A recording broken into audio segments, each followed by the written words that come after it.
Donc, bonjour à tous et bienvenue. J'espère que vous avez bien votre café, votre thé et merci de nous rejoindre ce matin. Moi, c'est Elisabeth, donc je suis directrice de la COFACE Famille Europe et je vais modérer ce webinaire. Je serai aidée par Vincent Machado, qui est assistant en communication à la COFACE. Je suis là, bonjour à toutes et à tous. Donc, comme je le disais, j'ai fait une petite introduction aussi juste avant, mais au moins tout le monde est là maintenant. Pour information, donc le webinaire il est enregistré, mais c'est seulement pour un usage interne, donc il ne sera pas publié publiquement. C'est normal qu'on ne vous voit pas et qu'on ne vous entende pas si vous êtes du côté participant.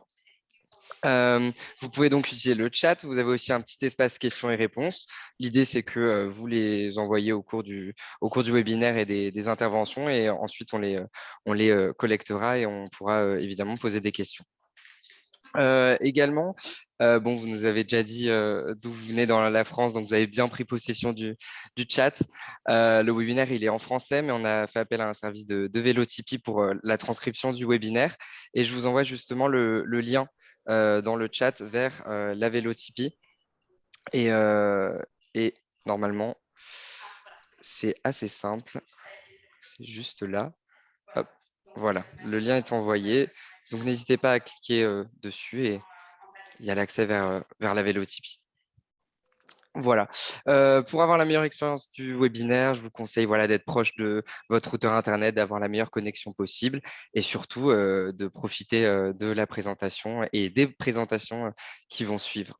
Voilà, je te redonne la parole, Elisabeth. Merci Vincent, merci. Donc voilà, nous allons passer les 2 prochaines heures ensemble pour discuter de l'approche Shift pour une transition inclusive, ce qu'elle peut apporter aux personnes en situation de handicap et leurs familles, mais voir également comment ces principes Shift peuvent parfois, il s'agit de principes qui peuvent parfois sembler théoriques et abstraits.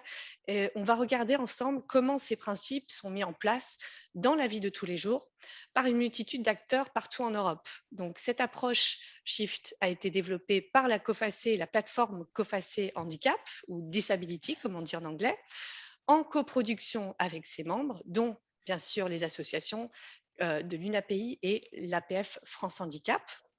Alors, pour lancer notre webinaire aujourd'hui, on allait donner la parole à notre coprésidente plateforme handicap, Chantal Bruno. Donc, j'espère qu'elle pourra nous rejoindre Elle dans… nous Qui est a là? rejoint. Elle Elle nous vient a de nous rejoint. rejoindre. Ah ben c'est magnifique. Bonjour Voilà. Chantal. Bravo, bravo à tous. Donc voilà, Chantal. Oui, bravo, bravo Eh bien, aux tu as la techniciens. parole. Tu as la parole pour Ok, lancer et ouvrir ce webinaire. Ça va? très bien. Bonjour et bienvenue et merci pour la technique, parce que ça n'a pas été simple. Donc voilà, je suis Chantal Bruno, coprésidente avec Sylvie Hirtz de la plateforme COFACE Disability qui organise cette rencontre virtuelle. Alors je ne sais pas ce que vous avez déjà dit et que je répète éventuellement, vous m'excuserez. Donc, c'est une rencontre qui est organisée en partenariat avec donc COFACE Disability, APF France Handicap et l'UNAPI. Et nous allons parler de transition inclusive, donc, à travers notre guide Shift et du rapport qui a suivi en 2021. Alors, inclusif, inclusion, ces mots ne vous auront pas échappé, hein, ils sont sur toutes les lèvres, dans toutes les politiques, dans tous les projets. L'inclusion, désirable et redoutée tout à la fois. Désirable car qui ne voudrait pas d'un monde dans lequel nous, nos enfants, nos conjoints, nos parents, nos frères et sœurs vivraient comme tout le monde, avec tout le monde, à égalité de droits et de chances. Car comment être rassuré de vivre ensemble, harmonieusement, se sentir en sécurité et avoir une bonne qualité de vie, tout particulièrement dans les périodes de crise que nous traversons et dans les manques d'aides humaines que nous connaissons actuellement. Alors, il semblait difficile d'arriver à transformer une société depuis si longtemps soumise aux préjugés, exclusive et discriminatoire, notamment à l'égard des personnes en situation de handicap. Il semble difficile de reconnaître et de faire reconnaître leurs droits à des réponses spécifiques et personnalisées qui tiendraient compte autant de leurs capacités physiques, intellectuelles ou psychosociales que de leurs souhaits et ceux de leur famille, leur permettant une vie inclusive. Pourtant, nous savons que l'inclusion, qui nécessite une véritable transformation de la vision sociale du handicap, exige des mesures incontournables concernant la compensation, l'accessibilité universelle et la proximité des réponses pour que personnes et familles puissent accéder à l'ensemble des biens et services. Se greffe à cela, bien sûr, une exigence de participation et la possibilité d'évaluation pour les personnes concernées. Un vrai projet de société. On ne peut plus, en effet, accompagner les personnes handicapées comme des personnes qui n'auraient pas les mêmes droits que les autres. On ne peut plus mettre les enfants à part, obliger les personnes à vivre dans des endroits collectifs, faire des étages sans ascenseur, ne pas accepter les aidants auprès de leurs proches hospitalisés, ne pas rechercher la participation et la vie des personnes concernées, etc. etc. Alors aujourd'hui, les volontés inclusives énoncées s'inscrivent dans des changements qui font évoluer nos sociétés, notamment dans le champ du handicap, mais pas que. Même si parfois ou souvent ce peut être laborieux et compliqué, quand nous, familles, pouvons rester sans aide, nos enfants ne pas avoir d'accompagnement, des adultes ne pas avoir leur mot à dire dans leur foyer où les projets se font sans eux, quand le manque d'aide humaine maltraite les personnes, etc. etc. Alors c'est vrai, le travail qui reste à faire est immense. Pourtant, se produisent des faits qui montrent des changements, des élans. Il y a des actions qui font partie de ce qu'il est convenu d'appeler transition inclusive. Cette situation au cours de laquelle nous passons d'un état à un autre. Par exemple, et même si ce n'est pas parfait, des textes légaux changent, des habitats se diversifient, des parents aidants inventent des solutions inclusives. Le guide Shift porte en lui cette idée de mutation, de transformation, puisqu'en anglais, le mot shift signifie changement, avec une idée de déplacement, de passage, de modification. Shift, c'est 5 lettres pour 5 objectifs qui sont notre vision pour l'avenir. Soutien, droits humains, autonomie, famille, transition.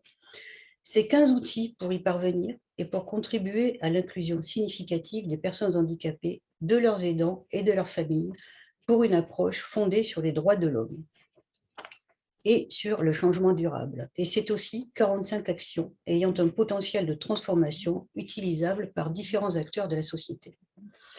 À la suite de la parution du guide COFAS Disability a diligenté une enquête à un niveau européen de mai à juillet 2021, il s'agissait de donner l'opportunité à des personnes de nous soumettre des pratiques qui, selon elles, contribuaient à des sociétés inclusives pour les personnes handicapées, leurs familles et leurs aidants. Nous savions que des actions Shift existaient ici et là et méritaient d'être partagées afin qu'un plus grand nombre de personnes puissent les adapter et les adopter. Les réponses obtenues de plus de 20 pays européens montrent que le guide Shift intéresse tous les acteurs de la transition et qu'il peut être décliné dans différents domaines de la vie.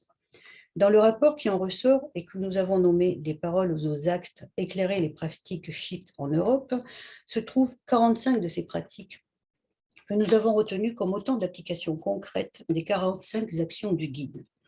Dans ce rapport, nous avons mis en avant des pratiques partageables, évolutives, afin qu'elles puissent inspirer d'autres personnes, qu'il s'agisse d'une nouvelle technique, d'une nouvelle approche de la prestation de services, d'une nouvelle loi ou d'un nouveau processus législatif, d'une nouvelle construction ou adaptation d'un service classique. Les pratiques sélectionnées reflètent la grande variété des répondants. Familles, organismes publics, organisations gouvernementales, autorités publiques, municipalités, chercheurs, agences, projets internationaux, entreprises, tout le monde, toutes les composantes de la société. Nous avons voulu aussi respecter la diversité géographique européenne dans les réponses choisies et pour souligner que le Shift se déroule partout en Europe. Cette enquête, qui a été un moyen de diffuser plus largement les principes du Shift, nous permet de montrer que les actions d'inclusion pouvaient et devaient être à la portée de tout le monde, familles, institutions, associations, décideurs politiques, à tous les niveaux, national, international. Au cours de cette conférence, nous avons choisi de vous présenter 5 de ces pratiques que vous pourrez éventuellement trouver inspirantes. Elles illustrent l'approche Shift et permettent de faire connaître les principes de la transition inclusive.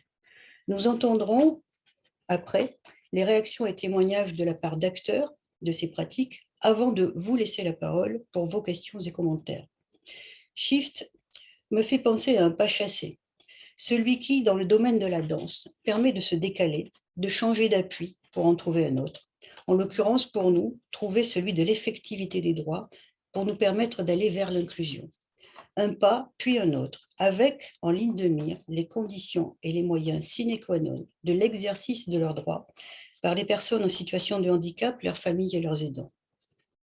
Shift, enfin, C'est la touche de nos claviers qui permet de passer des minuscules aux majuscules. Elle illustre pour nous le passage des vies majuscules pour toutes celles et ceux qui ont été trop longtemps exclus. Et je finirai en disant qu'avec Shift, et vous le verrez, nous sommes le changement, toutes et tous, ensemble et individuellement. Je termine en vous souhaitant de bons échanges. Merci. Merci Chantal pour cette introduction, cette contextualisation qui nous rappelle encore une fois la grandeur de l'enjeu qui nous a poussé à développer cette approche Shift pour l'inclusion des personnes en situation de handicap et de leurs familles. Mais comme tu l'as dit aussi, nous avons eu pas mal de bonnes surprises l'année dernière en lisant et en recevant tous ces exemples qui prouvent que cette transition inclusive est bel et bien en marche, donc en bonne voie. Mais nous aurons le temps d'en parler aujourd'hui.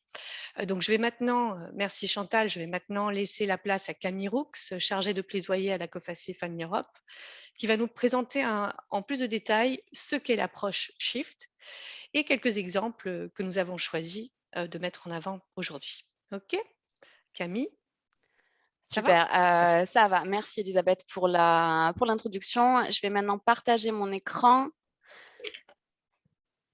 Est-ce que du coup, vous voyez bien le PowerPoint? Alors, on le voit. Voilà. C'est toujours en mode. Oui, il faut juste changer tes settings, sinon on voit toutes tes notes. De suite. Magnifique. Hop. Don't reveal the magician trick. OK, je pense que c'est bon. Vous voyez tous bien? Alors, non, il faut mettre en... C'était bien avant, bien. Il faut juste mettre le s'est diapo. passé? Voilà. Alors, recommence. Non, mais ce n'est pas notre jour. Alors, voilà. Donc, normalement, là, voilà. C'est bon. Là, on voit. C'est bon. C'est impeccable. OK. Go for it. OK, c'est parti. Oui, tout va bien. Donc, avec tous ces petits soucis techniques, on est un peu en retard. Donc, je vais essayer d'aller assez vite, mais pas trop. Donc, comme Elisabeth l'a dit, mon nom, c'est Camille Roux et je travaille à la COFACE en tant que chargée de plaidoyer sur les questions handicap, égalité des genres et droits des enfants. Et je suis ici aujourd'hui pour vous présenter dans les grandes lignes ce qu'est l'approche Shift. Donc, je vais bien évidemment parler un peu des principes de Shift que Chantal a déjà évoqué en introduction. Mais l'idée, c'est surtout de vous donner un aperçu de comment ces principes peuvent être concrètement mis en place pour engager un processus de transition inclusive avec les familles. Donc, pour les 20 prochaines minutes environ, je vais donc vous parler du Shift, mais aussi de notre dernier rapport, le rapport Shift en action, et aller un peu plus en détail sur les 5 principes qui seront tous illustrés, comme Chantal l'a dit, par une de ces pratiques concrètes. L'idée, c'est que vraiment, à la fin de ma présentation, vous ayez une compréhension globale de ce qu'est l'approche Shift et un aperçu des pratiques pour pouvoir pleinement profiter des stars du webinaire aujourd'hui, c'est-à-dire nos intervenants qui vont vous parler de leur expérience pour mettre ce Shift justement en action. Donc, avant de commencer, parce que c'est quand même important de savoir qui vous parle, je vais vous dire quelques mots sur mon organisation, COFACE Families Europe. Donc, nous sommes une organisation, une ONG basée à Bruxelles, où nous représentons et défendons les droits et les intérêts de tout type de famille sans discrimination, auprès principalement des institutions de l'Union européenne. Mais cependant, grâce à nos 58 membres qui sont basés dans 23 pays européens, on a vraiment cet ancrage au niveau national et local qui nous permet d'avoir une expertise assez large dans notre réseau sur les diverses problématiques de famille. Donc, comme j'ai dit pour ma part, moi, je travaille principalement sur la question du handicap et donc des aidants familiaux par la même occasion. Et ce travail se fait, comme Chantal l'a évoqué en introduction, avec les 20 plus membres de la COFACE Disability Platform, dont APF France Handicap et l'UNAPI, qui sont nos collaborateurs pour le webinaire d'aujourd'hui et que je remercie d'avoir organisé tout ça. C'est génial de voir toute cette participation et tout cet intérêt. Et du coup, c'est avec eux que nous avons développé le guide Shift en 2019 en suivant une approche de coproduction. Très rapidement, pour aller un peu plus en détail que ce que Chantal a pu le faire en introduction, qu'est-ce que le guide Shift? Donc, comme elle l'a dit, c'est un guide qui est destiné à tous les acteurs de la transition. Et à COFACE, à une API et à APF, on pense que les acteurs de la transition, quand on parle des acteurs de la transition, on parle de tout le monde, parce que tout le monde peut et doit être un acteur de cette transition inclusive. C'est un guide qui a été traduit en 5 langues, dont le français, et on a travaillé l'été dernier aussi, je tiens à le préciser, à une transcription en facile à lire et à comprendre, avec la d'API, il me semble, de Pierre Lade. Donc, je ne sais pas s'ils sont là aujourd'hui, mais s'ils le sont, merci encore pour ce super travail de coproduction qu'on a pu faire l'été dernier. Et ce guide est bien sûr disponible sur notre site web. Donc SHIFT, comme Chantal l'a dit, c'est un acronyme, comme on les adore à Bruxelles, et qui montre vraiment quels sont les 5 principes autour desquels on a accès à la réflexion. Donc, vous pouvez les voir sur l'écran, et je viens de me rendre compte que j'avais fait une faute d'orthographe. Donc, le S, c'est pour soutien, le H, c'est pour droits humains, le I, indépendance, le F, famille, et le T, transition. Donc, je vais avoir l'occasion de vous en dire un peu plus sur chacun de ces principes dans un instant. Mais surtout, comme Chantal l'a dit, ces principes sont eux-mêmes subdivisés en 15 outils concrets et 45 actions concrètes visant à déclencher l'inclusion. Donc, ça fait 9 actions par principe. Et du coup, l'été dernier, pendant 2 mois, nous avons dû lancer cette collection de good practice, de pratiques, pour vraiment trouver des actions qui viennent illustrer, des pratiques qui viennent illustrer chacune de ces 45 actions. Donc, c'est le rapport SHIFT en action.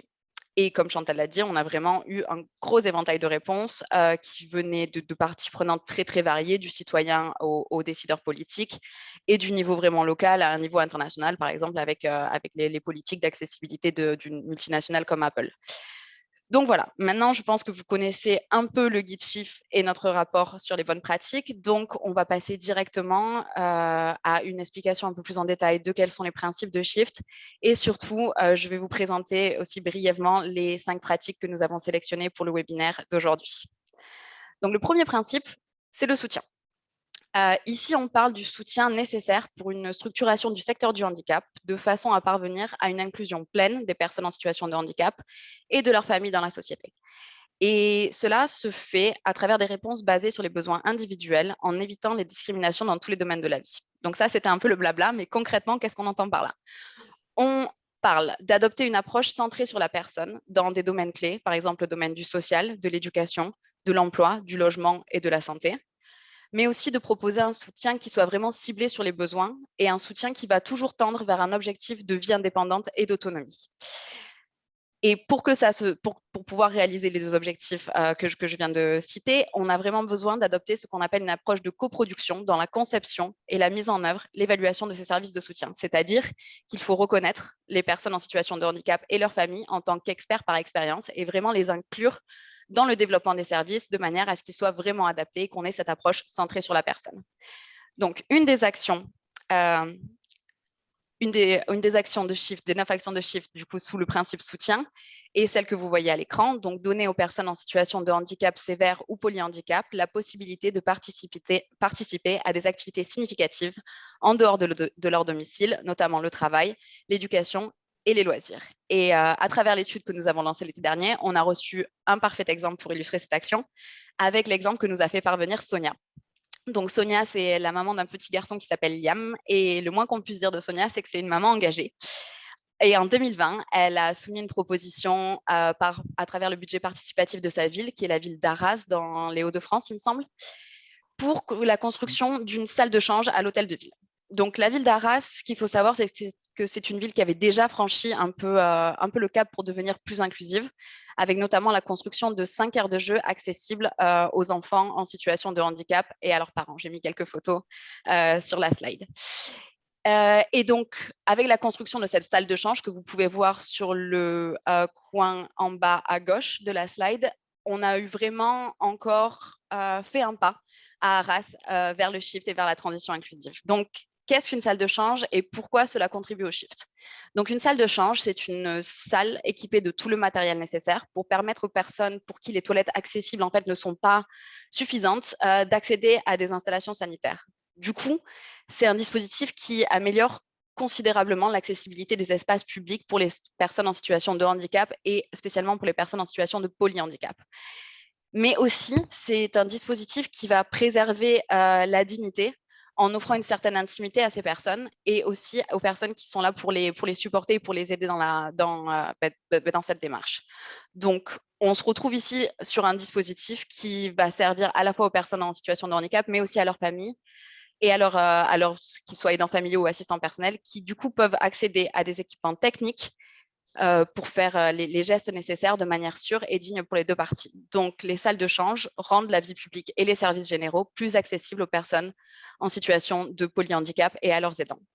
Et cette action, on voulait vraiment vous la présenter et on la trouve d'autant plus intéressante parce qu'aujourd'hui, nous avons son initiatrice avec nous sur le webinaire qui aura l'occasion de vous en dire un peu plus dans quelques instants.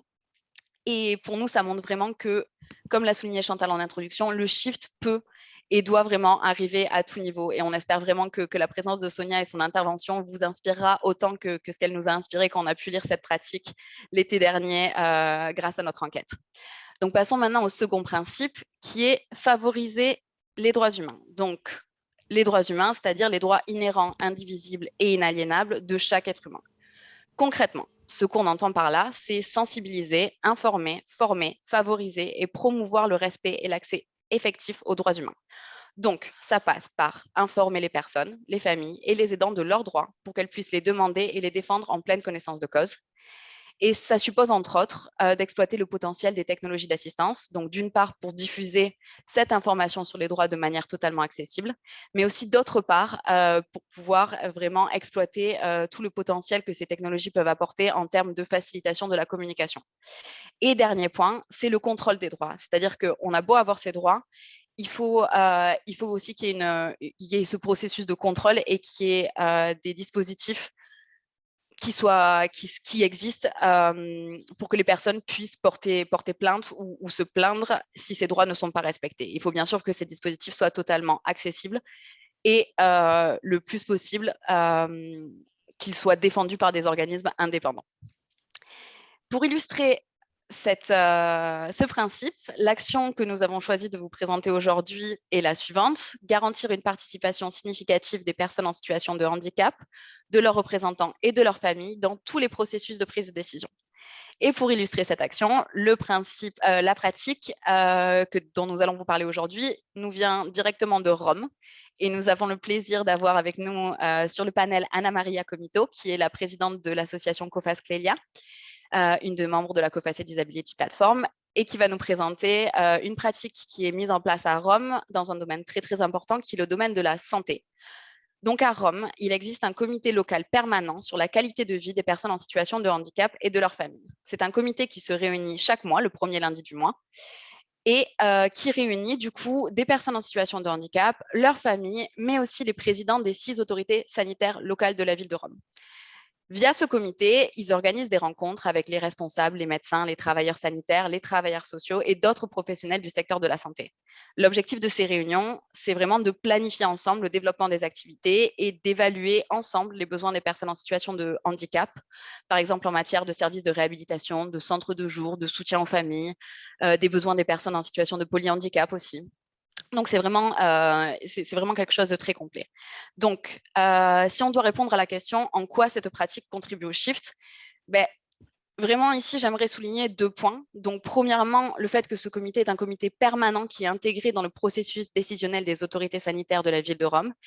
C'est-à-dire qu'il y a une certaine régularité qui permet, comme je l'ai dit quand j'ai présenté un peu les trois principes de comment on pouvait favoriser les droits humains, d'avoir cet examen continu et une évaluation continue fondée sur les besoins réels des personnes, mais aussi cette idée de contrôle du respect de ces droits. Et secondement, j'aimerais mettre en avant la variété des acteurs qui l'impliquent et le rôle de ce comité dans la sensibilisation aux besoins et aux soins et aux souhaits en matière de santé des personnes en situation de handicap. Donc, vraiment, on est là sur une pratique qui fait écho aux principes fondateurs des droits humains, rien pour nous sans nous. Donc voilà, ça c'était tout pour le principe des droits humains. Passons au 3e principe qui est améliorer l'indépendance et l'autonomie. Donc ici, les actions ont vraiment pour but de remodeler le secteur public afin qu'il soit totalement accessible et inclusif. Et pour ce faire, il nous faut mettre en avant des formations sur ce qu'est l'inclusion pour les professionnels du secteur public, mais aussi pour les professionnels du secteur du handicap, pour qu'on ait vraiment cette compréhension de ce qu'on entend par ce qu'est la transition inclusive et ce qu'est l'inclusion dans tous les domaines de la vie. Secondement, un principe aussi fondateur, c'est les aménagements raisonnables qui doivent être mis en place dans tous les secteurs, et notamment les secteurs clés tels que l'emploi, la santé, les loisirs, les sports, l'éducation. Et par aménagement raisonnable, ce qu'on veut dire, c'est éliminer les obstacles et les barrières que les personnes en situation de handicap peuvent rencontrer tout au long de leur vie. Et le dernier point que je veux mentionner ici, c'est ce que nous sommes en train de faire aujourd'hui, c'est favoriser les partenariats, qu'ils soient internationaux, nationaux, mais aussi transsectoriels ou à multiniveau. C'est-à-dire vraiment avoir cette discussion et cette dynamique autour de la transition inclusive. La pratique que je vais vous présenter pour illustrer cette action et ce principe n'est pas dans notre rapport. Mais aussi, c'était une façon pour nous de mettre en avant cette pratique qui nous a été apportée par l'UNAPI, qui nous en a parlé récemment, et aussi rappeler à tous les gens qui sont ici que ces pratiques, ce sont que des exemples qui doivent servir d'inspiration en fait. Et je suis sûre que depuis le début de ce webinaire ou à la suite, vous allez penser à des pratiques que vous connaissez, que vous avez peut-être organisé, dont vous faites part, qui pourraient totalement figurer dans notre guide Shift et qui contribuent à la transition inclusive. Et c'est un peu ça aussi qu'on voulait faire en vous présentant les pratiques, c'est vraiment montrer que le Shift est partout. Et donc, ce que je vais vous présenter aujourd'hui, c'est un gymnase inclusif. Il me semble qu'en plus que nous avons les instigateurs de ce beau projet avec nous dans l'assistance et j'espère qu'ils prendront la parole pendant la session de questions-réponses pour vous en dire un peu plus. Mais en attendant, je vais vous présenter ce beau projet de manière assez rapide. Donc, ce gymnase s'appelle le gymnase Daniel Rogier. Il est en Champagne et il accueille depuis le 25 novembre 2021 les élèves des IME et des écoles environnantes dans un cadre totalement accessible et inclusif. Nous savons tous que la pratique du sport, c'est essentiel, mais c'est rarement accessible pour les enfants et les adultes en situation de handicap. Et c'est... excusez-moi, il y a quelqu'un qui n'est pas en mute. Tous les gens qui ne sont pas en train de parler pouvaient fermer leur micro. Merci beaucoup. Et donc, c'est souvent parce que les structures, en fait, ne sont pas accessibles ou pas adaptées. Et c'est encore plus rare de trouver des structures adaptées et accessibles qui encouragent vraiment l'inclusion et la mixité. Donc, c'est pour ça qu'on voulait vous présenter ce gymnase et c'est pour ça qu'on considère qu'il contribue vraiment au Shift. Et ici, on a une logique d'inclusion inversée où l'objectif a vraiment été de penser à un lieu qui serait accessible et utile, mais non seulement aux personnes en situation et aux enfants en situation de handicap intellectuel, mais aussi à tous les enfants et permettre de favoriser cet échange et cette mixité autour de la pratique sportive. Donc, comme vous pouvez le voir sur la slide, ce gymnase offre un dispositif spatial intelligent avec, par exemple, des vidéoprojecteurs, des dispositifs de son, de lumière et de caméras 3D qui adaptent l'environnement aux interactions des joueurs, mais aussi qui permet aux enfants en situation de handicap intellectuel de ne pas être totalement envahis par les informations. Donc voilà, j'espère, comme je l'ai dit un peu plus tôt, qu'on aura l'occasion d'en entendre plus sur ce gymnase pendant la session de questions-réponses. Mais en attendant, passons au... Ah, excusez-moi, il y a un petit problème avec la slide. Bon, ça ira.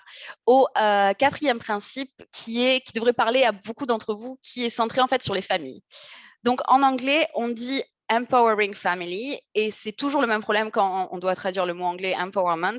Il est intraduisible en français, mais Vincent a réussi l'exploit de nous trouver une alternative que personnellement j'aime bien et que je vais vous présenter aujourd'hui, qui nous vient de chez nos amis du Québec, qui est la capacitation.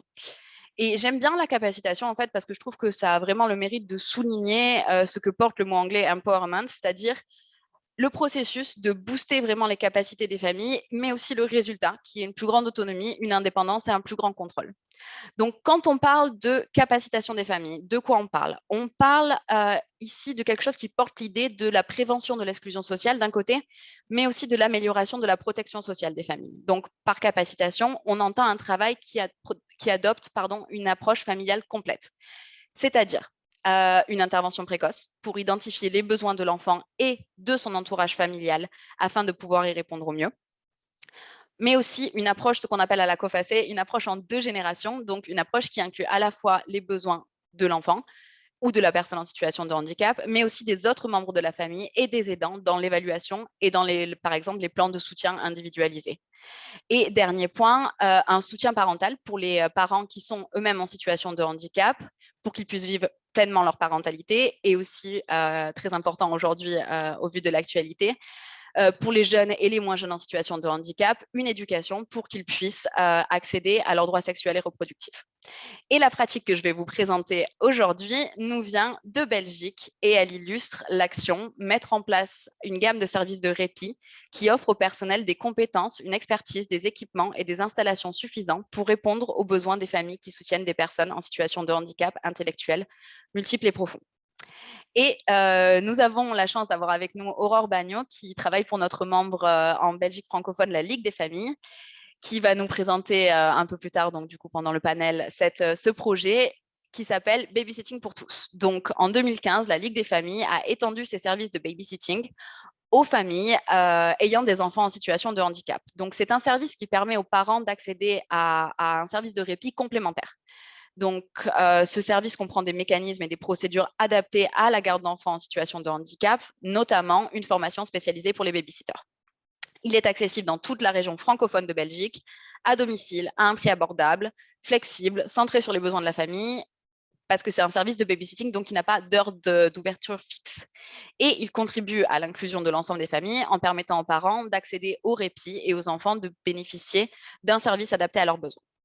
Donc, en quoi cela supporte le shift? L'accès à un service de répit de qualité, c'est crucial pour les parents qui ont souvent du mal à concilier la vie sociale, les diverses tâches quotidiennes, leur travail, en gros tout ce qu'il y a à faire dans une journée. Il n'y a que 24 heures. Et le programme de Babysitting pour tous offre aux parents une solution complémentaire aux services de répit qui existent déjà au niveau régional en Belgique, en proposant une option flexible pour les parents pour quelques heures pour aller faire les courses, des processus administratifs, mais aussi un ciné, un resto, ce qu'on veut. Et donc Aurore, comme je l'ai dit, prendra la parole plus tard pour vous dire un peu plus sur le développement de ce service qu'elle a vraiment porté, et comment il a vu le jour, comment il a évolué. Et bien sûr, tous nos panélistes seront là pour répondre à vos questions pendant la session de questions-réponses. Le dernier principe, est centré autour de la transition sociétale. Qu'est-ce que ça veut dire par là? Ça veut dire faire évoluer les sociétés vers la pleine intégration des personnes en situation de handicap et de leurs familles. Mais ça veut dire également faire de l'inclusion un principe fondamental pour promouvoir l'égalité des chances.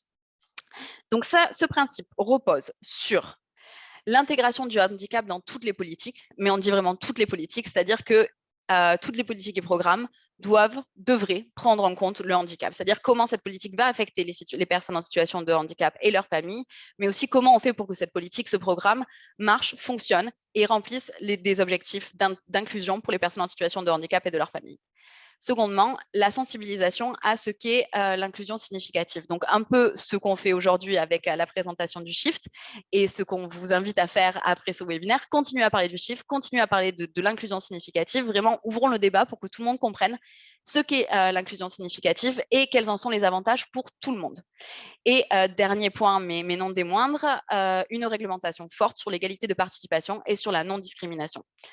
Et pour illustrer ce principe, je vais vous présenter une des actions qui est favoriser une attitude de respect des droits des personnes handicapées à tous les niveaux du système éducatif, y compris chez tous les enfants dès leur plus jeune âge. La pratique que je vais vous présenter par rapport à cette action nous vient du Danemark, de la commune d'Aarhus. Je ne sais pas si je le prononce bien. Et c'est un programme scolaire qui s'appelle NEST, donc qui vient au départ de New York. C'est un programme scolaire pionnier où les enfants avec et sans besoins spéciaux suivent ensemble le même programme en utilisant une pédagogie adaptée. Donc, c'est un programme qui repose sur des valeurs humaines et éducatives, garantissant que tous les enfants apprennent, s'épanouissent et bénéficient des mêmes opportunités.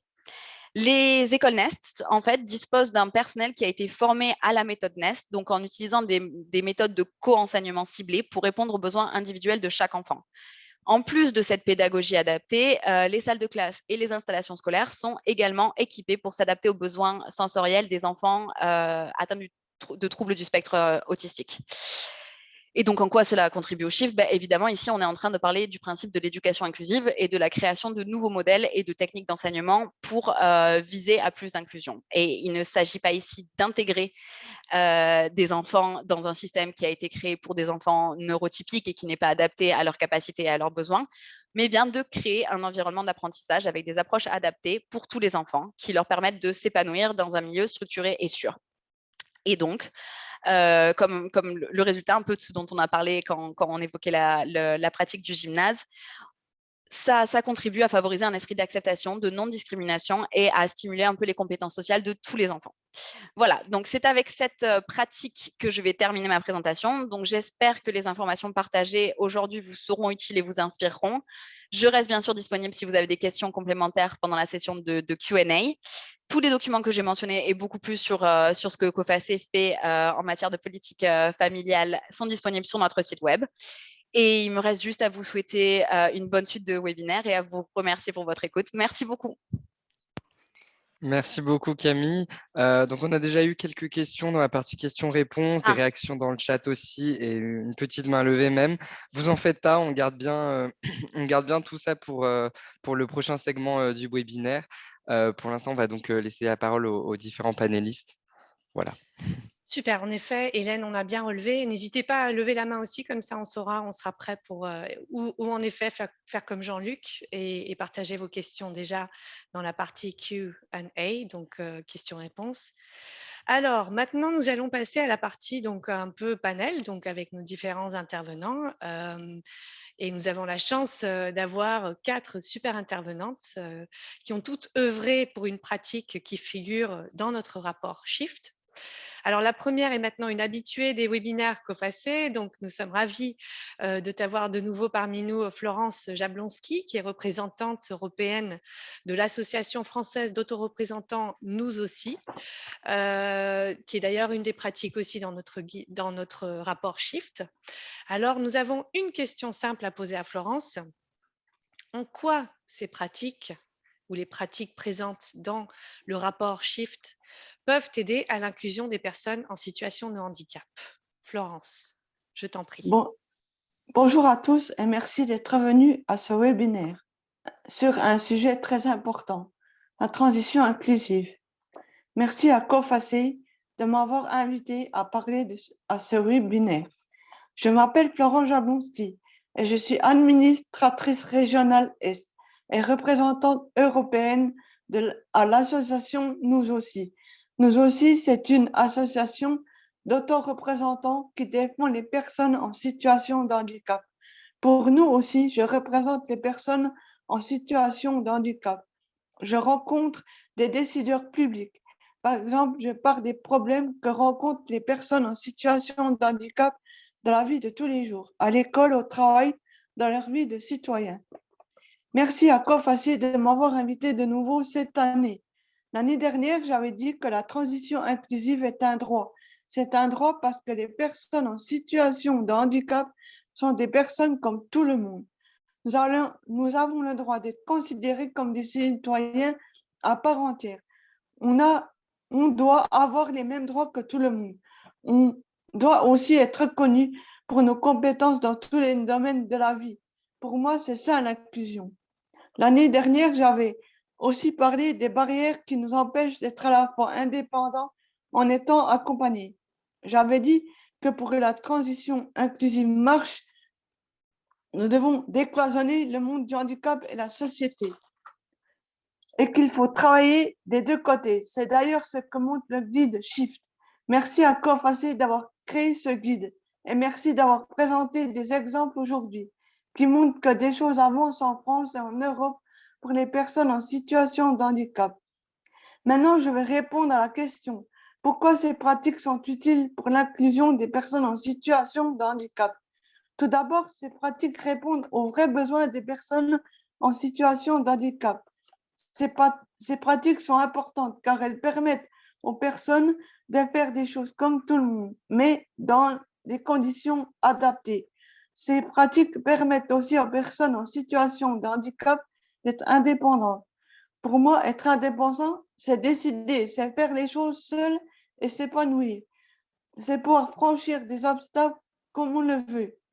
Ces pratiques permettent aux personnes de se sentir mieux dans leur quotidien et donc d'avoir plus de force et d'énergie pour être indépendants. En fait, ces pratiques permettent aux personnes d'exercer leurs droits de citoyens. Ces pratiques sont des solutions pour que les personnes en situation de handicap puissent être dans des endroits accessibles. Elles leur permettent de faire du sport et s'amuser comme tout le monde, d'aller à l'école et d'apprendre comme tout le monde et de décider ensemble avec tout le monde de ce qui est bon pour elles. C'est la devise de Nous aussi, rien pour nous sans nous. Ces pratiques sont importantes parce qu'elles aident la société à voir le handicap et mieux le comprendre. Ces pratiques permettent non seulement aux personnes en situation de handicap d'être plus indépendantes et épanouies, mais aussi de faire voir le handicap à la société.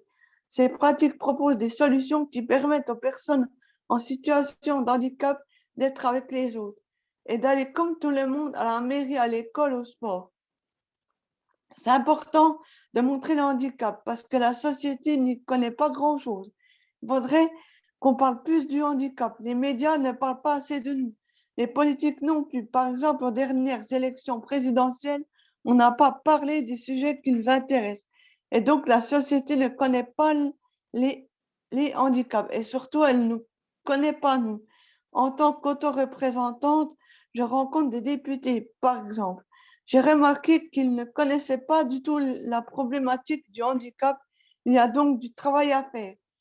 Et ces pratiques du shift vont nous aider parce qu'elles font connaître le handicap.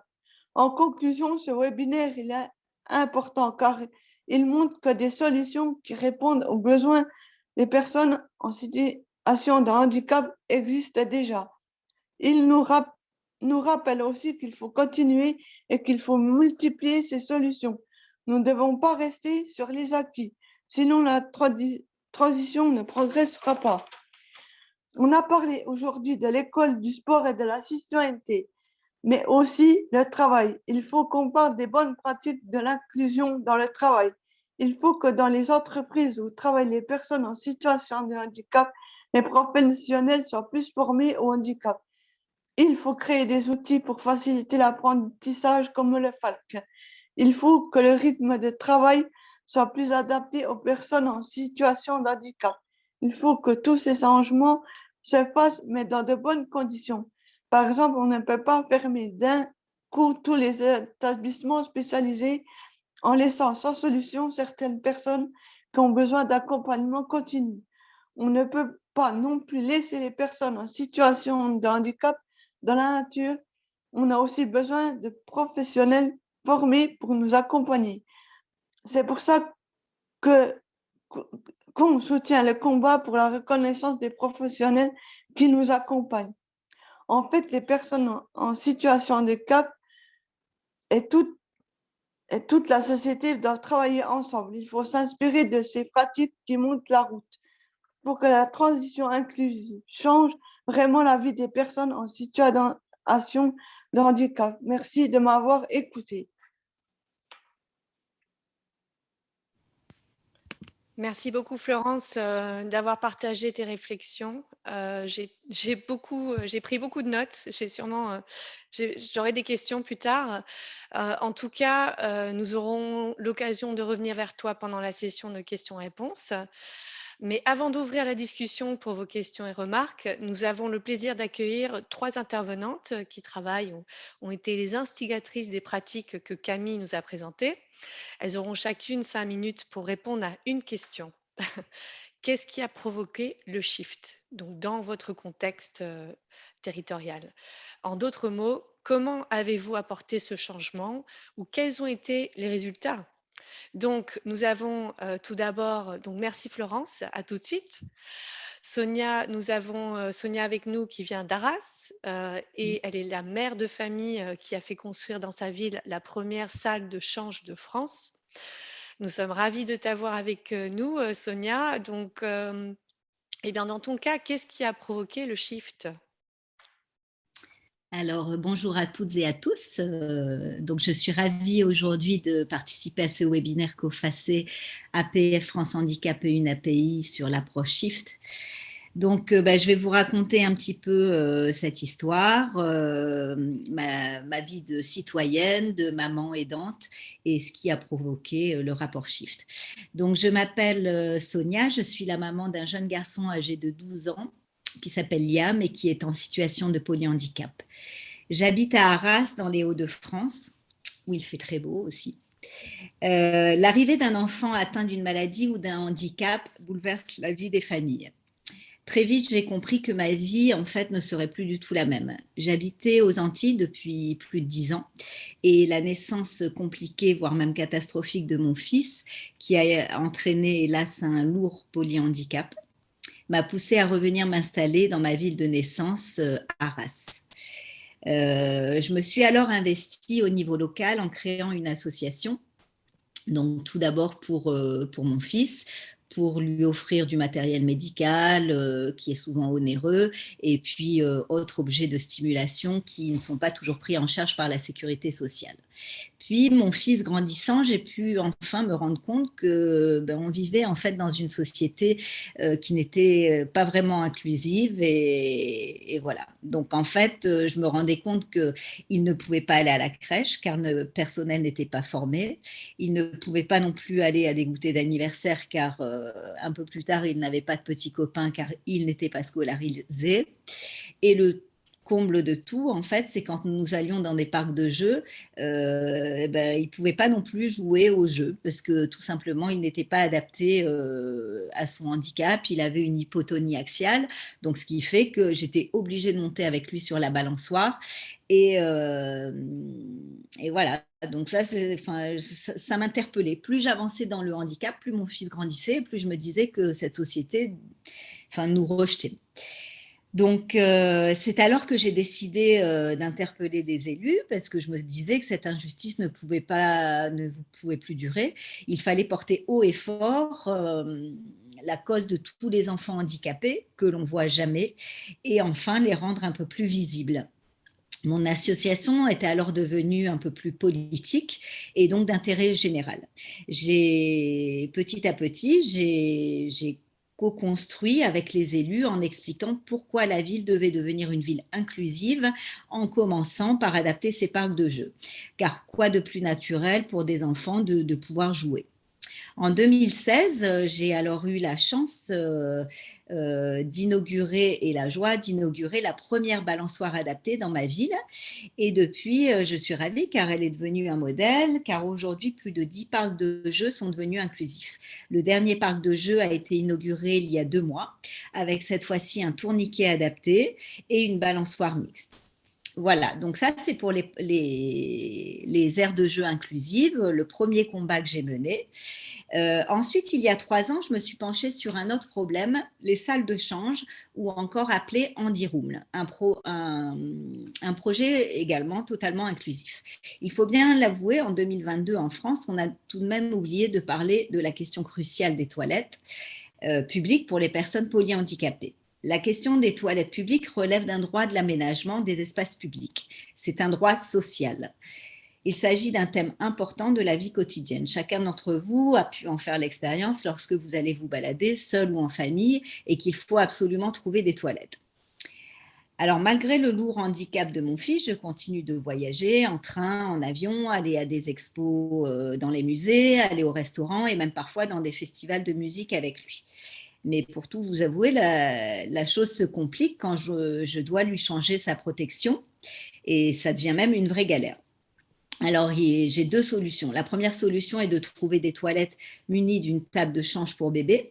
Mais je ne sais pas si vous visualisez les tables de change pour bébé. Souvent, ça ne dépasse pas 1 mètre de long, sans parler de la charge maximale qui est de 15 kilos. À savoir que mon fils à 12 ans pèse 28 kilos et qu'il mesure 1,30 m. Donc, du coup, ça devient assez dangereux. L'autre solution, c'est de le changer à même le sol, voiture adaptée, et je le change si ma voiture n'est pas trop loin. Donc là, je dis bonjour l'inconfort pour lui, qui est changé par terre, et pour moi, qui me casse le dos. Donc cet été, encore un exemple, en descendant dans le sud, j'habite le nord, donc j'allais dans le Var. Donc plusieurs fois, j'ai dû lui changer sa protection et je me suis arrêtée sur l'autoroute du Soleil, dans plusieurs aires de repos ou stations essence. Et en fait, à chaque fois, c'était la même chose. Je le changeais avec mon tapis sur l'herbe, à la vue de tous. Donc, cette situation, j'estime, en 2022, elle est tout simplement indigne et dégradante, autant pour l'aider que pour l'aidant. En 2019, grâce aux réseaux sociaux, j'ai rencontré Hélène Avage, une ancienne militante, super militante, qui travaillait dans le domaine du matériel médical. Elle publiait des images d'une salle appelée Handy Room. J'en croyais pas mes yeux. J'ai de suite pris contact avec elle parce que je trouvais vraiment cet équipement incroyable et je voulais qu'elle m'en dise un peu plus. Ces salles de change n'existaient tout simplement pas en France. Elles venaient de Grande-Bretagne. Alors, une handiroom pour vous parler, enfin, parce que vous ne devez pas bien connaître, puisqu'il y en a très peu. Une handiroom, c'est une salle de 12 mètres carrés au minimum, au lieu de 3 mètres carrés pour des toilettes PMR. Elle permet d'accueillir une personne à mobilité réduite avec un ou deux accompagnants. Elle est équipée d'un matériel adapté pour pouvoir soulever, échanger et déshabiller les personnes polyhandicapées afin de les changer ou de leur permettre d'aller aux toilettes. Elle dispose d'un lève-personne, d'une table de change, d'un lavabo réglable en hauteur et bien sûr de toilettes et de barres d'aide. Donc, c'est un concept innovant qui a fait ses preuves en termes d'inclusion sociale pour les personnes en situation de handicap. Au Royaume-Uni, il en existe depuis donc 2006, donc en France, on est très, très en retard, dans les centres commerciaux, les aéroports, les gares, les parcs de loisirs, etc. Et elles sont devenues en fait une norme depuis 2009. Aujourd'hui, quand même, il en existe, je crois, autour de 1500 en Grande-Bretagne. La loi accessibilité qui a permis de développer des rampes d'accès à la majorité des lieux publics aux personnes à mobilité réduite a créé de fait ce besoin. En effet, si on veut accéder à un lieu, on a envie d'en profiter, d'y rester quelques heures. Et pour cela, il faut avoir accès à des toilettes, tout simplement. Il me fallait donc trouver par quel biais j'allais pouvoir faire installer une salle de change dans ma ville. Un projet comme cela ne peut sortir que de la tête d'un citoyen concerné. J'ai donc, quelques mois après, décidé de proposer mon projet au budget participatif de ma ville. Alors, le budget participatif, c'est un outil novateur qui permet d'impliquer directement les citoyens dans les décisions budgétaires. Les budgets participatifs sont désormais utilisés dans le monde entier pour donner aux citoyens la parole sur la manière dont les politiques locales sont élaborées. Donc, après l'avoir déposé, j'ai mené une campagne assez difficile quand même parce que nous étions en plein confinement. Donc, c'était un peu compliqué, mais on a fait les marchés, on a fait beaucoup sur Internet, sur les réseaux sociaux. Et j'ai eu l'honneur de faire partie des 10 lauréats sélectionnés en 2020, puis d'arriver première dans la catégorie projet d'intérêt général. Les responsables du budget participatif m'ont bien accompagnée pour la promotion. Et après l'élection, j'ai eu encore une fois le soutien de la ville d'Arras et des élus. Donc, je suis ravie. Le 20 décembre 2021, la ville d'Arras a donc inauguré la première salle de change française en cœur de ville pour les personnes en situation de handicap. Le coût de la salle a été pris en charge par le budget participatif. Simultanément, Hélène Havage, l'Anancéenne militante, a également proposé une salle de change au budget de la ville, Nancy.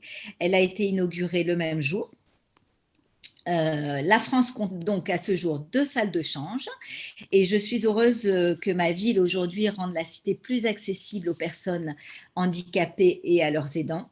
Cette salle contribue à leur rendre leur pleine citoyenneté.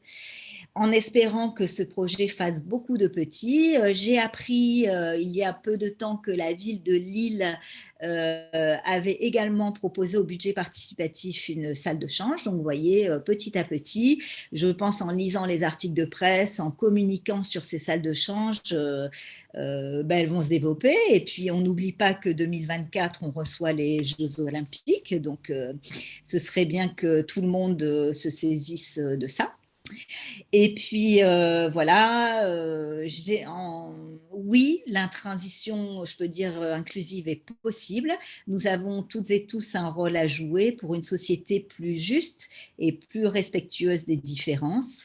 Voilà ce que j'avais à dire et je voulais remercier, un grand merci au Shift d'avoir répertorié mon action. Je vous souhaite un bon webinaire. Grand merci Sonia pour ce témoignage, tout un parcours assez incroyable. Et merci pour ces pistes très concrètes pour nos amis français, belges, italiens avec nous aujourd'hui. Et je vois déjà dans le chat que tes idées vont aller outre-Atlantique avec Marielle. Donc voilà, c'est avec les pistes concrètes, je pense qu'on arrive à faire des changements. Et on a aussi le commentaire de Chantal qui parle de voilà tout ça, qui commence avec une balançoire. Je vais lire. Donc voilà, je t'invite à lire et on va revenir pendant la discussion. Grand merci. Alors, on va passer à Aurore Bagnot, qui travaille pour la Ligue des familles en Belgique, une organisation familiale francophone. Donc, la Ligue des familles entend transformer la société sur les enjeux de toutes les familles, avec les parentalités comme angle d'attaque privilégié. Donc, Aurore va maintenant nous parler un peu de leur programme de babysitting pour tous. Aurore, tu as la parole. Ça va ? Merci beaucoup, merci. Bonjour à tous, merci pour cette invitation aussi. Voilà, je vais vous parler donc du service Babysitting pour tous qui a été créé, qui a été mis en fait ouvert au public à partir de septembre 2015. Donc pour cette préparation, enfin pour cette création de service, n'étant pas dans le milieu du domaine du handicap ainsi que mes collègues, mais c'était vraiment une volonté, c'était déjà un projet en fait qui était pensé par ma responsable de l'époque, Dominique Lecomte, et qui, quand je suis arrivée dans le service, m'en a fait part, et donc j'étais aussi très enthousiaste et motivée, n'est-ce pas? Et donc pour cela, comme nous n'avons aucune expérience et que pour surtout connaître en fait les points d'attention auxquels il fallait être en effet attentif et vigilant pour la sécurité de l'enfant, ces choses-là. On a créé ce service en se basant sur deux choses. On a d'abord réalisé des rencontres qui étaient décentralisées dans Bruxelles et dans toute la Wallonie, avec des parents, pour en fait simplement récolter leurs besoins et leurs attentes.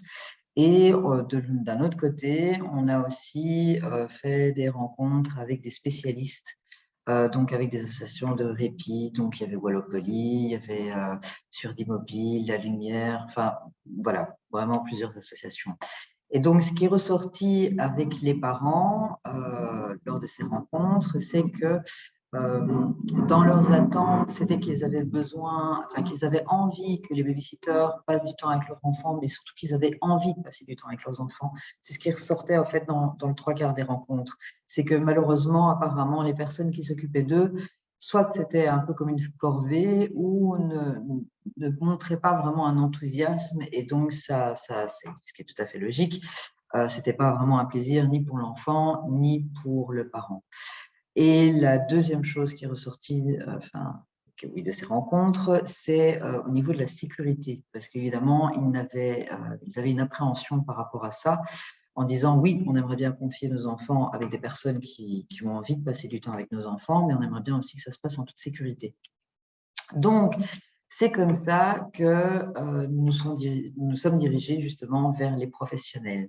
Et aussi, dans leurs besoins, au niveau des parents, c'est qu'ils avaient besoin de passer du temps avec la fratrie aussi, puisque les parents avec des enfants en situation de handicap ont des enfants qui ne sont pas en situation de handicap. Et donc, pour passer du temps avec eux et pour privilégier aussi ces moments-là, ils avaient aussi besoin d'un service de garde, ainsi que pour, comme l'a dit Sylvia Camille dans la présentation, pour des interventions comme des rendez-vous médicaux, il y en a une, je me rappelle d'une maman, c'était pour une intervention parce qu'elle devait aller au tribunal, et que donc au tribunal, tout enfant en fait moins de 12 ans, en tout cas chez nous en Belgique, ne peuvent pas rentrer dans la salle, ou pour tout simplement aller faire des courses.